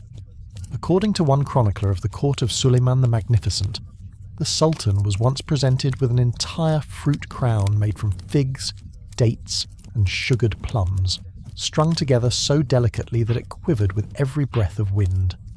Whether such accounts are exaggerated or not, the symbolism of the fig cannot be overstated. In Islamic thought, the fig is one of the fruits mentioned in the Quran, specifically in Surah At-Tin, by the fig and the olive. Some scholars interpret this verse as a celebration of bounty, simplicity, and divine nourishment. The Ottomans, devout but also deeply aesthetic, treated the fig as a fruit of contemplation. It was often served last in a banquet, a kind of edible benediction, so that guests would leave with a soft sweetness on their tongues. There's a hush here now, in this corner of the garden, broken only by the distant sound of water, perhaps a hidden fountain still bubbling in the dark. The gardener's voice slows, becoming almost a whisper, as he describes how fig sculptures were once used in storytelling performances. Yes, storytelling. Ottoman courtiers were known to combine poetry, scent and food in theatrical presentations that delighted all five senses. A storyteller might recite a tale of longing or divine love while a tray of carved figs shaped like hearts or eyes was passed among the audience. The fruit melting on the tongue as the words flowed into the ear created a kind of immersive emotional landscape. That tradition, of course, has faded. You can't find carved figs at modern dessert stalls in Istanbul, and most people today buy their figs dried, boxed and shipped across the globe. But in the quiet of this garden, the tradition feels alive again, resurrected for just one night. You take another fig from the tree and try clumsily to mimic what you saw the apprentice do. Your cuts are uneven, the petals jagged. You glance at the gardener with a sheepish grin. He shrugs and says, "It took me 3 years to carve one rose that didn't wilt in under 10 minutes. You laugh, and the sound is swallowed up by the quiet trees. The gardener tells you of another forgotten tale, one that scholars rarely mention. In the early 1700s, a young prince, exiled to a provincial estate after a succession crisis, reportedly spent his long, melancholic days carving figs and placing them on the windowsill for birds to eat. A passing historian noted this strange habit, but dismissed it as a sign of madness. Yet another source claims the prince became something of a legend among the gardeners in that region, who believed his lonely fig sculptures carried hidden meanings, messages of patience, loss, or hope. Who's to say which version is true? Historians still debate it. But here, under the low-hanging branches, such distinctions don't seem to matter. The fruit is soft, the night is gentle, and the air is heavy with the knowledge that some things are meant to be experienced slowly, not studied. You lean back against the tree and close your eyes for a moment. The taste of fig still lingers, sweet, fleeting, tender, like the memory of a dream just before waking. You find yourself meandering slowly toward the centre of the garden, where the scent of citrus drifts lazily through the air, warmer now, sharper than the syrupy sweetness of the figs. You're guided by the softest hum of conversation, nothing urgent, just a murmur like water brushing over smooth stones. Lanterns flicker in niches carved into garden walls, and as you step into this next space, you're greeted by a curious sight. A citrus pavilion. Not a building exactly, more like an open-air shrine to fruit. Lemon trees in clay pots line the paths, their glossy leaves still catching dew. Bitter orange shrubs sit neatly trimmed beside dwarf pomegranate hedges. The scent is invigorating without being overwhelming, a kind of natural aromatherapy. You breathe it in, and your whole body seems to shift slightly more toward wakeful peace. The gardener gestures toward a marble table where oranges, lemons and citron fruits are arranged in elaborate patterns, swirls and checkerboards, pyramids and concentric rings. But more than just arranged, these citrus fruits have been carved, dyed and even partially hollowed out and filled with spices or flower petals. You lean closer. The citron, especially, has been shaped into strange knobby dragons, their fingers curled like claws. It looks almost too whimsical to be real. This, the gardener says, was when things started getting theatrical. Unlike the fig, which demanded reverence, citrus was playful. Ottoman gardeners loved to work with it for the sheer variety. Lemons for structure, sweet oranges for colour, bitter oranges for fragrance, and citrons for, well, eccentricity. These weren't your supermarket navels. The Ottoman Empire had access to rare and regional cultivars brought in from Persia, Egypt, North Africa and the Aegean Islands. Some the size of melons, others the colour of blood or copper. Each had a personality. You watch as a servant gently lifts a lemon that's been carved into a rose and begins placing it into a floating tray that drifts along a narrow canal running through the garden. Floating fruit, apparently, was a popular visual trick in the summer months. Lemons and oranges were sometimes hollowed and fitted with wicks, lit like candles to drift down water channels, casting dappled golden light across the surface. It's not hard to imagine the delight of watching those tiny suns bobbing along the moonlit stream, scenting the air and shimmering as they moved. There's a fascinating contradiction here. Citrus fruit is famously sour, but in the Ottoman court it was associated with joy, laughter and visual wit. It was often used to mock courtly seriousness, plated in silly towers or shaped into hats and small shoes during feasts. There's a miniature painting in the Topkapi archives that shows a court jester wearing a garland made entirely of orange peels.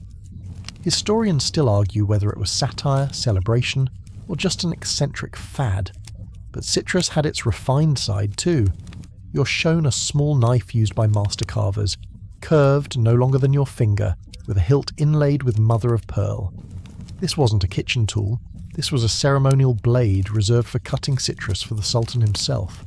Why so much pomp for slicing an orange? The gardener explains that Ottoman etiquette made the act of serving fruit into a subtle art. A poorly peeled orange, messy, dripping, awkward, was considered bad form, even insulting. But a perfectly spiraled rind, unbroken and draped over the edge of the plate, that was poetry. You lean down and notice a preserved example on display. A dried orange peel, somehow still intact after centuries, rolled like a snail shell. The gardener says it was found in the quarters of a court poet, tucked inside a book of verse. Whether it was a keepsake from a lover or simply a mark of aesthetic obsession, no one knows. Scholars are still trying to determine whether the peel had symbolic meaning or was simply just too perfect to throw away. There's more. One section of the garden here is dedicated to medicinal citrus, a curious blend of botany and superstition. You're shown a small orange tree in a raised marble bed with a stone plaque at its base. It reads, in Ottoman Turkish, something like, "May this fruit heal the breath and lighten the heart." The gardener explains that citrus fruits were believed to treat melancholy, not just because of their vitamin content, but their scent, their brightness, their seasonality. To bite into a cold orange in summer was to remember joy. Even the peel was dried and burned for its calming aroma. And so the garden's carvers made sure citrus fruit looked as joyful as it tasted. Lemons cut into smiling suns, oranges etched with calligraphy. There's even a record from a 17th century banquet describing a pyramid of oranges shaped into the story of Layla and Majnun, complete with tiny peels twisted into scrolls to represent poetry. Whether this sculpture ever actually existed, or was just the exaggerated account of a visiting diplomat, is unknown. But you find yourself hoping it was real. You sit down for a moment on a low stone bench beside a row of kumquat bushes. The gardener offers you a thin slice of candied orange, topped with a bit of rosewater. It melts on your tongue, bright and sticky, and you feel something like a sunbeam pass through your chest. He tells you about the citrus festivals held in coastal towns during spring. Parades of fruit carts, dancers in orange blossom crowns, and rows of children competing to see who could peel the longest single strip. As the gardener speaks, you feel the drowsiness in your limbs return, not the heaviness of exhaustion, but the kind that comes with slow satisfaction. It's as though your body is syncing with the rhythm of the garden itself, the rising and falling patterns of carved citrus, the steady scent of peel and petal, the gentle way the wind stirs the leaves. In the distance you see an apprentice lighting one of the floating lemon lamps and placing it gently on the water. It glides away slowly, bobbing a little, until it joins a constellation of other fruit lights on the canal. The reflection dances, gold and glassy, and the whole garden seems to breathe along with it. You realise then, this wasn't just about decoration or extravagance, it was about mood. A master fruit carver was, in a way, an architect of atmosphere. With citrus as their medium, they shaped emotion, joy, serenity, playfulness, and in the end, everything they made would be eaten, melted, extinguished, or composted. It was the beauty of the temporary that made it all so deeply satisfying. You close your eyes for just a moment and imagine yourself as a guest at one of those grand, citrus-scented feasts, your fingers sticky with syrup, your mind soft with poetry, and somewhere in the background, a canal full of floating lemons casting warm, golden light across the garden walls. As you rise from the citrus pavilion and continue your slow, drowsy wander through the garden, the air shifts again. The brightness of citrus gives way to something more grounded, more hushed. A soft earthiness fills your nose like warm soil just after rain. Underfoot, the gravel crunches a little more audibly. Larger stones now, dark and cool to the touch. And ahead of you, you glimpse something that feels oddly like stepping into a laboratory, if that laboratory happened to be outdoors and filled with potted herbs instead of test tubes. Welcome to the section of the imperial garden that nobody really talks about at dinner parties, the grafting and experimentation beds. It's a quiet little corner, walled off by tall hedges of myrtle and rosemary. with cypress trees standing like sentinels in each corner. A small fountain murmurs to itself in the centre, barely more than a trickle. Around it, wooden trellises and planting tables form a loose square, and on every surface, in every pot, are fruit trees that don't quite look like they belong. The gardener sees your puzzled expression and chuckles. "Ah," he says, "this is where the misfits live." He walks over to a squat little tree in a clay basin. You'd swear it was an apricot tree, except the fruit hanging from it looks suspiciously like a pear. Another tree nearby is growing what look like tiny plums on one branch and pale, citrusy pods on another. Some trunks are twisted, others bound with ribbon or twine. A few are clearly the same tree, but their branches are split between different coloured fruits. If citrus was the playground, this is the studio. This is where the Ottomans really leaned into their love of horticultural weirdness. You sit down on a low stone stool as the gardener explains. The practice of grafting, physically combining parts of two or more trees so they grow as one, was both a science and an art in the Ottoman court. It had practical benefits, of course. A single tree could bear multiple kinds of fruit, making it easier to manage and harvest. But it was also, frankly, a bit of a flex. Imagine entertaining a foreign ambassador and casually plucking 4 different fruits from a single tree. "Oh yes," you might say with studied indifference. "That's our peach nectarine apricot plum tree. We call her the Sultan's dessert." You pop a fruit slice into your mouth. The ambassador's jaw drops. Congratulations, you've just used botany as diplomacy. Historians still debate the full extent of these grafting feats. Some claim the Ottomans managed trees with up to 8 different fruit types grafted together.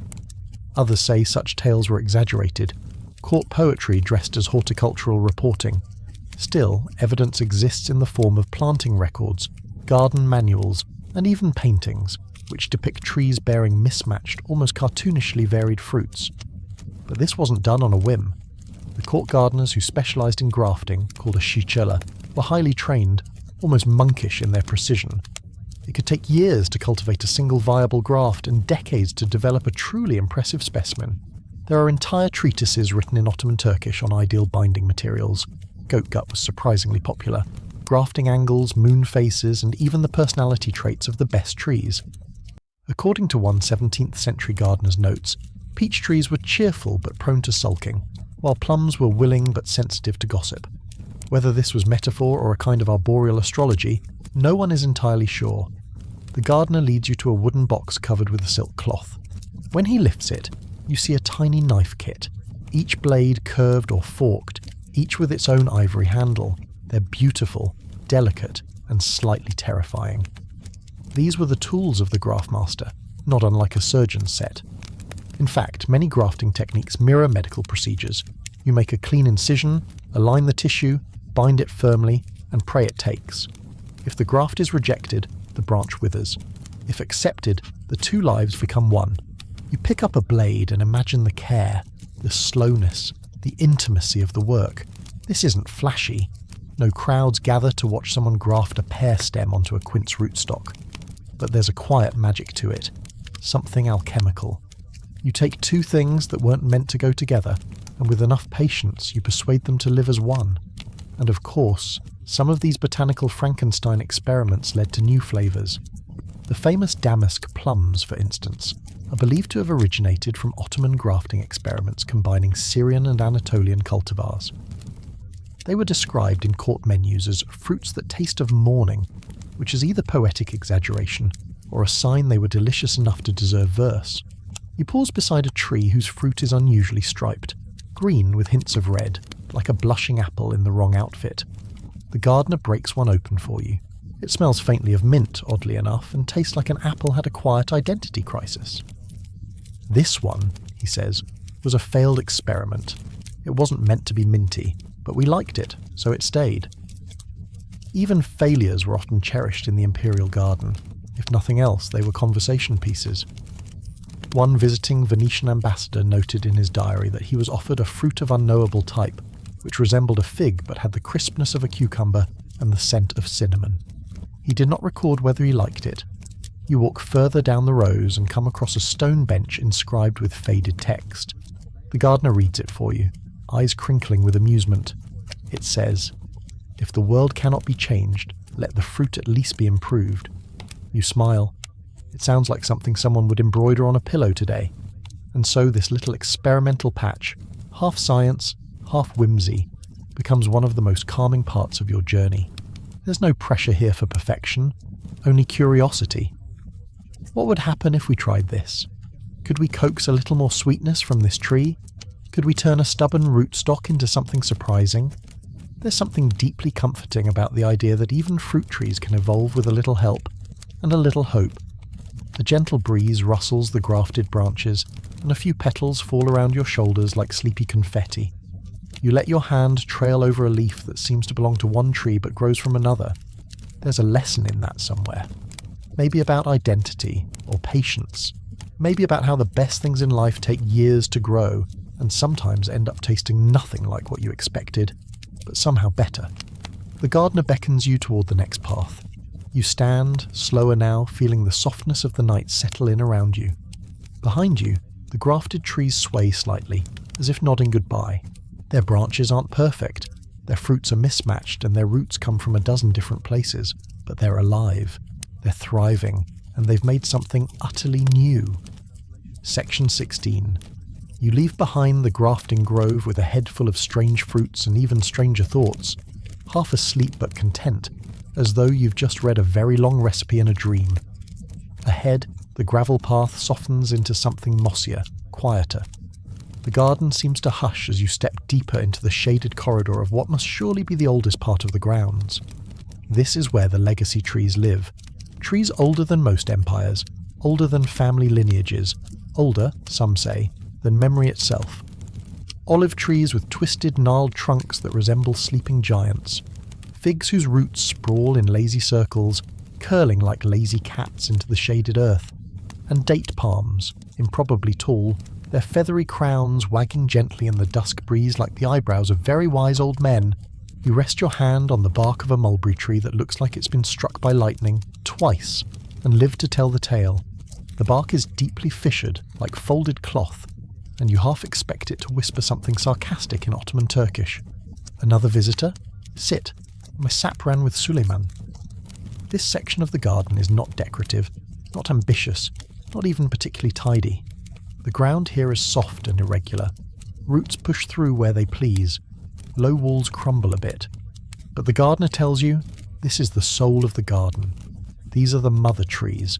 Some were planted centuries ago by decree of the Sultan. Others predate the palace entirely, grown from the wild rootstock of Anatolian hillsides and carted here with great ceremony. And some, the gardener insists with a smile, simply appeared. Like guests at a banquet no one invited, but everyone was glad to see. Historians still debate the age of certain trees in this part of the garden. Ottoman records are poetic, but frustratingly imprecise. One scroll refers to a tree planted by the hand of Orhan, whose fruit sweetened even the pen of poets. Is that Orhan Ghazi, the second sultan, or Orhan the palace cook with a fondness for planting? No one can say for sure. You stop at a tree whose base is ringed with worn terracotta tiles. Each tile is etched with a name, some in Arabic script, others in Armenian, Greek, even Ladino. Ah, says the gardener, that's the tree of names. Here, palace workers over the centuries carved their names into little tiles and set them around the tree's base. It became a tradition of sorts. Not the high officials, not the grand viziers or architects, but the quieter crowd. Cooks, scribes, janissary messengers, herbalists, female scribes from the harem school, and the ever-humble garden hands. You squat down and trace your finger over one name, Selim, milk steward, 1702. Another, David, ink grinder, 1791. There's something oddly touching about this spontaneous act of botanical timekeeping. The tree itself may not remember Selim, but her name endures at its feet. Then there's the story tree. It looks ordinary at first, a squat cherry tree, slightly asymmetrical, one limb eternally sagging like it's just had a rough day. But when you settle onto the worn bench beneath it, the gardener leans in conspiratorially. This one, he says, tells stories. You raise your eyebrows. Not literally, he concedes, but close. According to tradition, if you sit long enough under the story tree with your hand on the bark, you'll remember something that never happened, but that feels oddly real. Court musicians and poets were said to visit the tree for inspiration. It became a kind of outdoor writing room. In fact, a few Ottoman lullabies are thought to have been composed here, including one particularly sleepy one about a turtle who becomes a palace guard and then forgets why. You try it. The bark is smooth from centuries of dreamers. You close your eyes and, for just a moment, you're a court gardener in the 1500s, trimming a plum tree while composing a sonnet about figs. You have a wide-brimmed hat. Your knees hurt. You're deeply, unapologetically content. You open your eyes. The tree is just a tree again. The bench sighs under your weight as you stand. But that moment, however brief, lingers. The gardener tells you there was once a scholar, a polymath named Hocker Nasruddin, perhaps fictional, perhaps not, it depends on who you ask, who came to this garden and claimed the tree's whispered state secrets. Not maliciously, of course, just absent-mindedly, like elderly uncles who forget what's classified. Nasruddin was reportedly asked to leave after loudly accusing a pear tree of harbouring seditious thoughts. He returned, years later, dressed as a gardener and carrying a basket of snails. He said he was interviewing them for a philosophical treatise. They let him stay.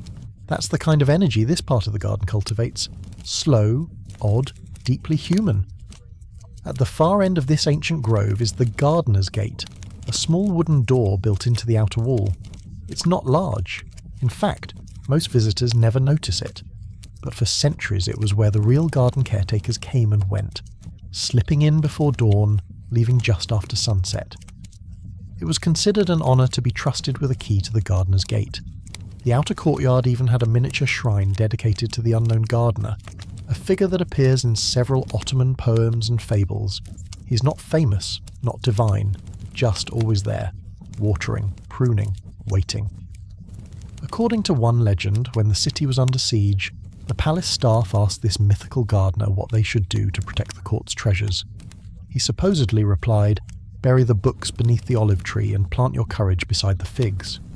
No one's quite sure what that meant, but several scrolls were later found buried in that area. By now, the sky has faded to a rich, sleepy navy. The old trees cast long shadows like ancient calligraphy. You notice a black cat curled up in the crook of a quince tree's roots. She looks up, yawns, and returns to dreaming. Somewhere in the branches above, a night bird coos, a sound like water being poured into velvet. You don't want to leave, but the gardener nudges you gently forward. "There's still one more stop," he says. "Something a bit theatrical." The older trees seem to nod as you pass. Not solemnly, but fondly. You were here. You saw them. Maybe you'll forget the exact twist of that mulberry's trunk, or the way the leaves of the ancient olive fluttered like feathered fans. But part of you, the quieter part, will remember the feeling, like the tree of names, like the story that never quite happened, like the garden itself. From the hush of the elder trees, the path curves upward, the terrain growing less tangled and more arranged, as if the garden itself is straightening its back for what comes next. You begin to hear it before you see it. The subtle hum of movement, soft clicking sounds, and something like the whisper of silk over marble. The gardener glances at you sideways. "You're about to meet the performers," he says, in a tone usually reserved for introducing opera singers or parrots in waistcoats. You follow him into a domed courtyard surrounded by trellises and climbing vines. Grapevines stretch overhead, heavy with dark, sleepy clusters that hang like lanterns in the gloom. Beneath them, on raised platforms of pale wood, are sculptures. Not marble, not bronze, but fruit. Towering columns of melons, concentric pyramids of apricots, dainty citrus bouquets. You realise, with a low exhale, you've stumbled into the domain of the Ottoman fruit sculptors, their living gallery. At first, the sheer absurdity of it stops you. You're staring at a bust of a sultan, entirely made of pomegranates. His turban is a concentric spiral of apple peels, his beard shaved from dried figs. His eyes? Well, let's just say 2 perfectly placed grapes have rarely looked so serious. Don't laugh, the gardener warns, though he's clearly trying not to. This was once the height of imperial banquet display. And it's true. Historians agree that fruit sculpting in the Ottoman court reached its extravagant peak between the 16th and 18th centuries, when elaborate edibles were more than just dessert, they were a performance. Gardeners trained not just in cultivation, but in aesthetics, worked alongside palace chefs to produce fleeting masterpieces, peacock-shaped pears, fortresses of candied citrus, full chess sets carved from watermelon.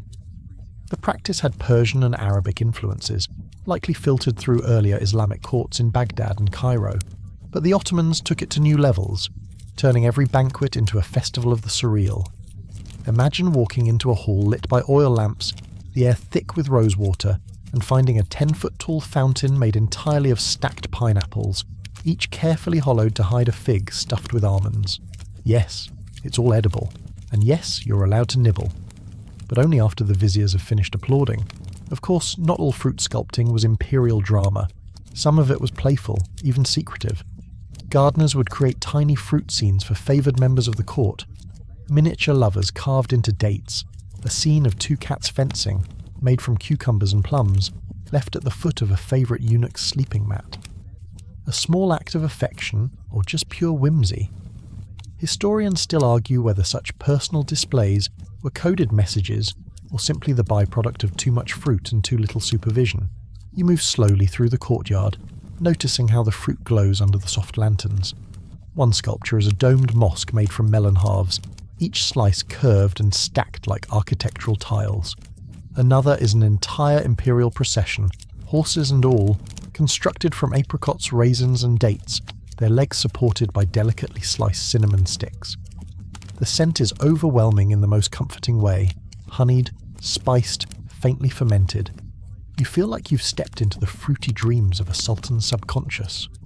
In the centre of the courtyard, a table sits under a lattice of flowering jasmine, and there you find what the gardener refers to, with no irony at all, as the competition board. It's an old nicked-up wooden table used for judging fruit artistry among the gardeners. Yes, there were competitions, some formal, some impromptu. The Sultan himself would sometimes pass through the garden and declare a theme. The Seven Sleepers of Ephesus, Victory at Rhodes, or more obscurely, An Orange Gets Married. Gardeners would have mere hours to sculpt scenes accordingly, and the best would receive rewards. Usually silk robes, sometimes gold, occasionally the undying admiration of the harem kitchen staff. One especially legendary competition occurred in 1724, when Sultan Ahmed III challenged his gardeners to depict the entire court hierarchy in fruit. The winning entry included a pineapple for the Sultan, naturally, dates for viziers, grapes for scribes, and a sly plum carved to resemble the Grand Mufti, who was not amused. The sculptor, however, was promoted to chief fruit artisan and later married into the court's confectioner guild. You pause at a particularly delicate work, a swan made entirely from turnips and pears, its wings flared, its beak a sliver of clove. It's utterly still, but you can almost hear it honking. How long do these last, you ask the gardener. Depends on the fruit, the humidity and the ambition, he replies. Some melt in hours, others keep for days. One ambitious fellow lacquered a quince sculpture in honey and hid it in the cellar. It fossilized. We still have it. He opens a nearby cupboard with a dramatic flourish to reveal what appears to be a vaguely human figure. Sticky, brown, and vaguely horrifying. This, he declares, is the oldest fruit sculpture in the palace. We call it Regret. You back away gently. Still, there's an artistry here that defies explanation. Fruit sculpting wasn't just decoration. It was communication. A silent theatre in which every prune and pistachio stood in for something deeper. Longing, reverence, satire. Like edible allegories, or very soft protest signs. It wasn't always appreciated. One French ambassador wrote sniffily that he had never seen such waste of excellent fruit nor such seriousness about cucumbers. But he also described a scene where his fellow diplomats gasped aloud at a sugarcane waterfall that turned out to be hollow, hiding a miniature orchestra of fig-shaped musicians. He wept, silently, into a pear. Of course, the art form faded eventually. By the mid-1800s, imported porcelain and silver centerpieces began to replace the sticky charm of carved apples. Fruit sculptures became passé. The younger courtiers wanted crystal and clockwork. But in this little courtyard, a few gardeners still keep the practice alive. Not for show, but for joy. Sometimes, the gardener tells you, we sculpt for ourselves. After a long day, you carve a banana into a flamingo and suddenly things make sense. You nod. You understand. Somehow, you really do. The gardener presses something cool into your palm, a plum shaped like a rabbit. You're not sure how he did it, or when, but there it is. peering up at you with two tiny clove eyes. You grin. The plum grins back. You take a gentle bite from its ear. At the edge of the courtyard, a curtain sways in the breeze, revealing a staircase made of worn stone, leading down into a cellar lit by oil lamps. Almost done, the gardener says, his voice now even softer, like the hiss of night air against a pillow. Just one more room. The air smells of cinnamon and old laughter. The fruit glistens quietly in its sculptures, patient as dreams. And you, nibbling a plum rabbit's tail, follow the gardener into the last performance of the night. Down you go, step by step, into the soft orange shadows of the cellar. The stone beneath your feet is smooth with centuries of sandals, boots, and the occasional hurried dash from a mischievous cat. The air shifts as you descend, from jasmine-laced garden breeze to something older. Cool, earthy, tinged with cloves and apricot wine. A breath of buried centuries. Careful now, the gardener murmurs as your hand skims the wall. This next bit is where the fruits got philosophical. The staircase ends not in a storage room as you'd expect, but in a long gallery with vaulted ceilings and narrow alcoves carved into both walls. Each alcove holds a strange glass-fronted box. Inside, dried fruits arranged like reliquaries. "Welcome," the gardener says, "to the Museum of Forgotten Fruits." He lets the words hang dramatically. You chuckle. He means it. What you're seeing isn't just a collection of raisins. This is a quiet archive of Ottoman botanical experiments. Fruit cultivars that once flourished in the empire's heartlands were carefully bred by royal gardeners, and then, for one reason or another, disappeared from common use. Some faded from fashion. Others died out during droughts or wars. Some were simply too bizarre to survive. Your eyes are drawn to a dusky apricot, small, pale, perfectly round. Its label, scrawled in Ottoman Turkish and translated helpfully beneath in sleepy calligraphy, reads, "Silver apricot of Edirne, tasted of almonds, vanished after 1760. Another, darker and wrinkled like a philosopher's thumb, is labelled Midnight Fig, believed to induce unusually vivid dreams." Dreams of what, you ask? Mostly tax audits and ex-lovers, the gardener says with a perfectly straight face. Also the diaries claim. You move slowly down the hall, each case a small history. Here's a melon so fragrant it was banned from hammams because it distracted bathers. There's a cherry with stripes like a tiger, allegedly created during Sultan Murad IV's ban on fun. He hated public celebrations, the gardener explains, so his court gardeners turned to subtle rebellion, striped cherries, giggling pomegranates, prank-prone eggplants. You raise an eyebrow. Prank-prone? Put one in a stew and it turns it neon pink, he replies. Historians still argue whether that was intentional or just poor farming.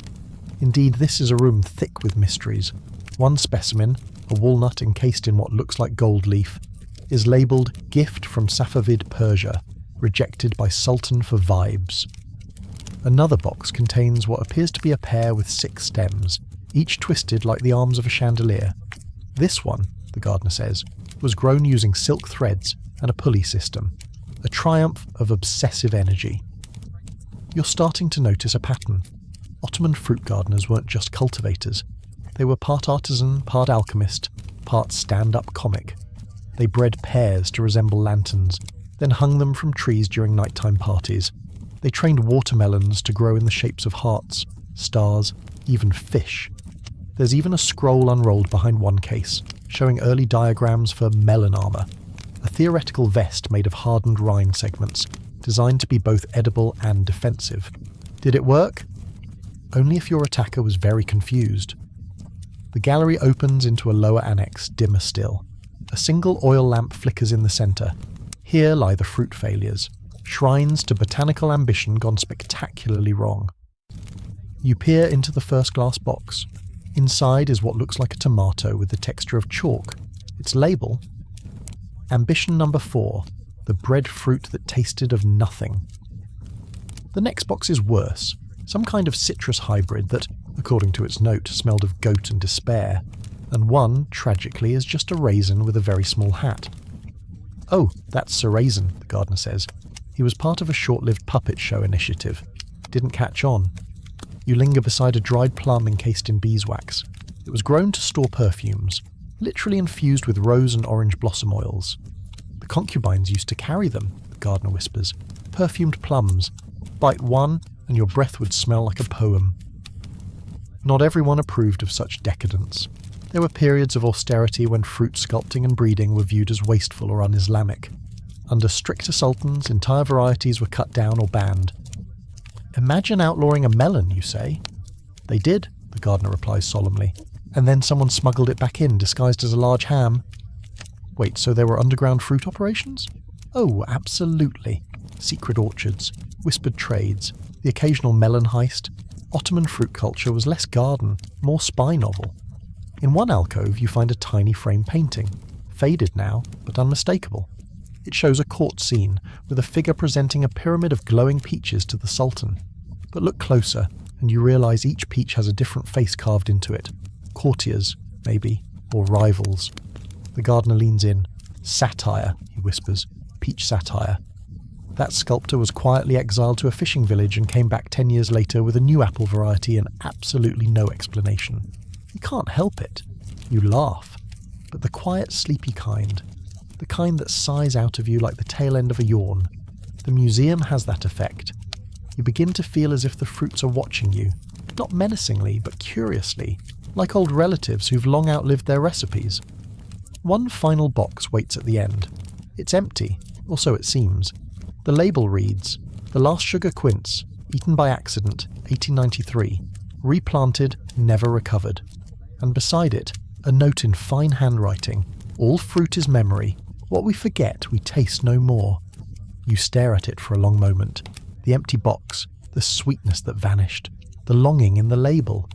You suddenly understand what this cellar really is. Not just a museum, but a mourning place. A lullaby for the fruits that once danced across garden tables and palace dreams, now extinct or transformed beyond recognition. The gardener gently taps the side of the box. "We still try," he says. "Seeds turn up in old storage jars. We coax. We sing to them. Sometimes they bloom again, sometimes not." There's something unshakably human about it. That desire to save sweetness, to sculpt beauty from something perishable, to whisper into a pomegranate and hope it remembers. You turn back toward the stairs, your mind quiet now. The gallery has slowed your pulse, softened the tempo of your thoughts. You feel almost syrupy, as if the fruits, in their dry, retired way, have lent you some of their stillness. Above, the garden rustles faintly in the dark, and somewhere, maybe tonight, maybe long ago, someone takes a bite of a forgotten pear and wonders, just for a moment, where the flavour came from. You emerge from the cellar slower than you went in, like someone waking up from a particularly fruity dream. The garden air greets you again, warm, a little floral, a hint of dew now rising from the earth. Lanterns have been lit in your absence, not the harsh kind, but soft amber ones, draped gently over latticework and tucked into the arms of fig trees. Light filters through grapevines and shadows ripple across stone paths in the shape of tangled leaves. You pause to adjust your eyes, but part of you doesn't want to. There's something comfortable about the dimness. Your guide appears again, carrying 2 shallow bowls of something cold and glistening. "Melon sorbet," he says, handing one to you, from an old recipe, supposedly a favourite of Sultan Abdulhamid Aru. Though, he adds with a shrug, historians still argue whether it was really his favourite or just the palace chef's overstock problem. You take a bite. It tastes like frozen honey and cucumber mist. The two of you settle near a low fountain, one of those gentle, trickling ones designed less for grand display and more for quiet comfort. A nightingale chirps somewhere nearby, hopefully not for dramatic effect, though you suspect the garden has been known to employ actors in the bird department. You've seen the fruits, your guide says, and their statues, their funerals, their glorious failures. But do you know how they spread? You tilt your head. Couriers, he says, and rumours. Turns out, while royal gardeners were busy sculpting pears into swans and sneaking satire into watermelons, another quiet operation was underway, an imperial seed-sharing network, somewhat informally known as the Fruit Caravan. Not an official programme, at least not on paper, but it existed. Caravans laden with silk, ceramics and spices often carried an extra pouch. Wrapped bundles of pomegranate slips, dried fig cuttings, quince seeds rolled in cinnamon oil to keep them fresh. Small living messages passed from palace to palace. The Ottomans, with their vast web of provinces and satellite territories, had the perfect infrastructure for it. Cairo might send a lemon to Aleppo. Damascus would reply with a rose apricot. The island of Rhodes, proudly rebellious, once mailed the Topkapi Palace a cactus pear graft with a note that read, "Survives on neglect, like me." You grin. Your guide takes another bite of his sorbet. But it wasn't just nobles and officials, he continues. Sufi mystics carried fruit seeds with them across Anatolia. Kitchen workers smuggled cherry pits home in their aprons. A bored tax collector once mailed his mother a walnut that became the first of its kind grown in Bursa. No fanfare, just a nut and a letter. That's the thing about fruit. It multiplies by stealth. You can't stop a quince once it decides it likes a patch of earth. Ottoman gardeners knew this, and played the long game. Many gardens across the empire weren't designed just for the sultan's strolls or for diplomatic showpieces, but as quiet test sites. A strange apricot tried here. A drought-resistant plum nudged into a mountain town. And if it failed, no one cried. Well, maybe one guy. But he was very attached to his damsons. There's an old Ottoman proverb your guide explains that says, "A tree grown in secret gives the sweetest shade." And they took it literally. Entire varieties were planted in places so out of the way they were almost mythical. Orchards hidden in valleys only accessible by mule, or nestled behind mosques, whose imams were sworn to fruity secrecy. And when word got out, because it always did, people came, not in droves, quietly, one by one. A merchant from Venice who'd heard whispers of a violet fig, a poet from Shiraz looking for the lemon that made his tea taste like thunder, a child from the provinces tugging her mother's sleeve to see the glow melon she'd heard about from a travelling peddler. That last one is real, by the way. A small melon hybrid that gave off a faint bioluminescent shimmer when sliced under moonlight. Only for about 15 minutes, your guide clarifies. But oh, those 15 minutes. Historians, of course, argue whether it ever existed or whether it was a particularly poetic misreading of a badly lit kitchen journal. Either way, the legend endured. You sip a bit of melting sorbet from your bowl. Around you, the garden seems to hum in agreement. The fruit caravan didn't just carry seeds, your guide continues. It carried metaphors. You glance over. Was that a metaphor about metaphors? Every fruit had meaning, he says. A peach wasn't just a peach. It could be a symbol of untamed joy, or feminine grace, or imperial decay, depending on how you carved it, when you served it, and whether or not you accidentally dropped it during a banquet toast. He tells you of one incident, barely recorded in official histories, in which a sculpted melon centerpiece depicting a lion wrestling a serpent was interpreted as a not-so-subtle jab at a visiting ambassador. It caused a minor diplomatic incident. No one confessed. The melon artist simply disappeared for 6 months and reappeared in Crete with a new variety of striped squash and a flawless tan. That's the tone of these stories. Mysterious, sleepy, slightly absurd. You stretch your legs a little, the fountain gurgles softly beside you. Somewhere, figs are ripening in the dark. There's one final story your guide wants to tell. He waits until the last of the sorbet melts. There was a gardener, he says, whose name we don't know. Not because he was forgotten, but because he never signed his work. But he changed Ottoman fruit history in a way no one quite understood. This gardener, let's call him Kemal, lived in the outskirts of Manisa, a relatively quiet town with a cooler climate. He grew nothing unusual at first. Apples, quinces, a few modest pomegranates. But one season, without telling anyone, he began experimenting with grafting multiple varieties of apples onto a single tree. Now, this isn't revolutionary. Many gardeners have done it. But Kemal wasn't interested in productivity. He was interested in personality. He gave each graft a name. One branch bore the merchant, crisp and tart. Another bore the widow, soft, red-fleshed and prone to bruising. The fool was tiny and bright green but burst with sugar. The saint had pale skin and tasted like cloves. He pruned each branch according to its personality, read poetry to them at different times, adjusted watering based on whether the character was moodier, and the tree flourished.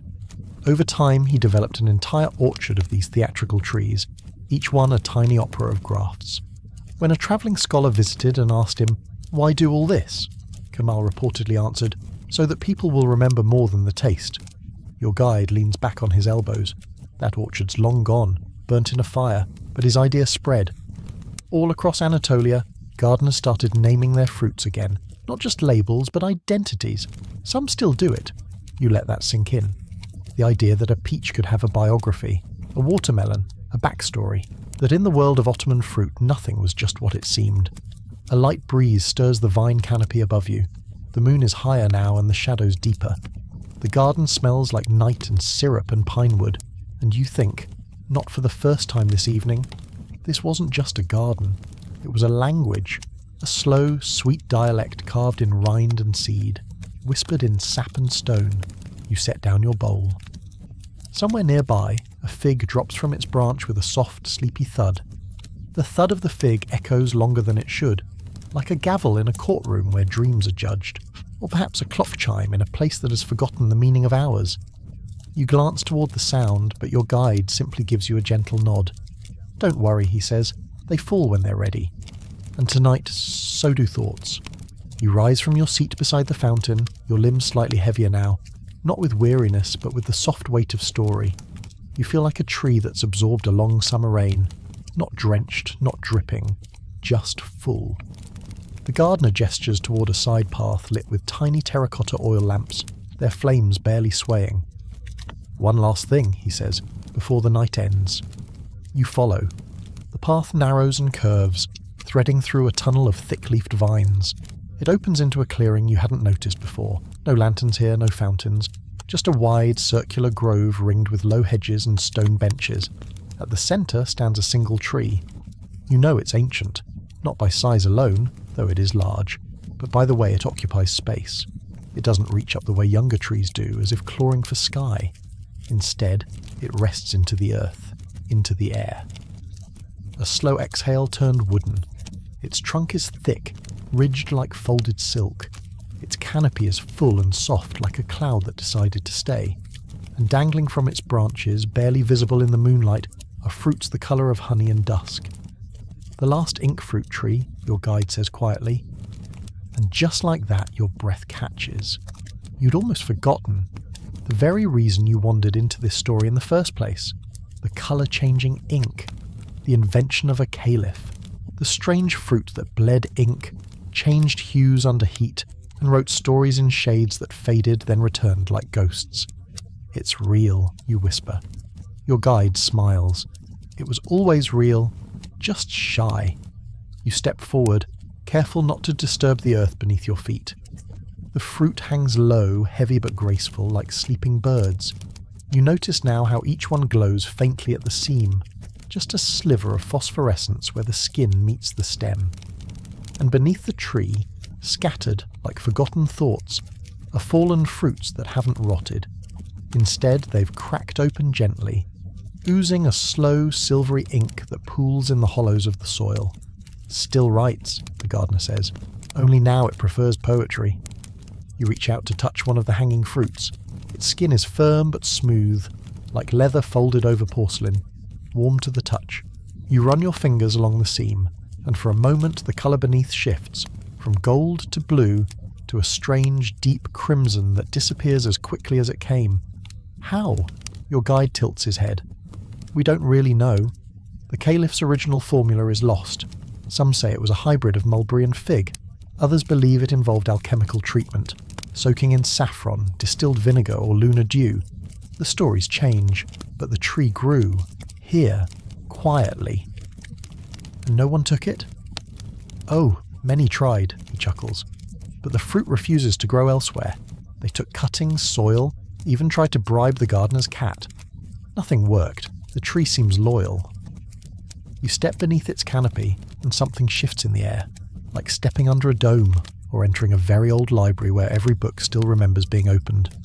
It smells of ink and leaves, of parchment and forgotten sugar. You close your eyes. In that moment you feel the stories stir, not the ones you've read, but the ones you haven't yet told, the ones sleeping just beneath your tongue. Memories you didn't know were yours, a window thrown open at night, a peach split on a marble sill, a boy laughing as he paints his feet with berry juice. The tree remembers them all, and if you listen, so do you. Your guide breaks the silence with a soft laugh. We used to think it was a miracle, then a miracle with rules, then just a very clever tree. Now, He shrugs. Now we think it's a mirror. You look at him. It gives you the ink you already carry, he says, but it colours it with time. What you write with it today will look different tomorrow. Not because the ink changed, but because you did. You nod slowly. There's a strange comfort in that. The idea that writing isn't about fixing meaning in place, but releasing it into motion, letting it drift, fade, return, like the fruits, like the garden, like everything that matters. The gardener steps forward and picks a single fruit, gently like lifting a candle. He presses it into your hand. It's warm and cool at once. He doesn't offer instructions, just smiles. You'll know when. Then he turns and walks back the way you came, leaving you alone beneath the tree. You sit for a while, maybe a minute, maybe an hour. It doesn't matter. Time here has given up its usual duties. Eventually you rise. You walk the garden's edge one last time, past the sleeping fig trees, the climbing roses, the melon arbours faintly glinting in the dark. You pass the stone fountain, the bench where you ate sorbet, the arched gate now slightly ajar. The fruit is still in your hand. At the threshold you pause, turn once to look back, and the garden, as always, says nothing. But something inside you does. Write, and so you will.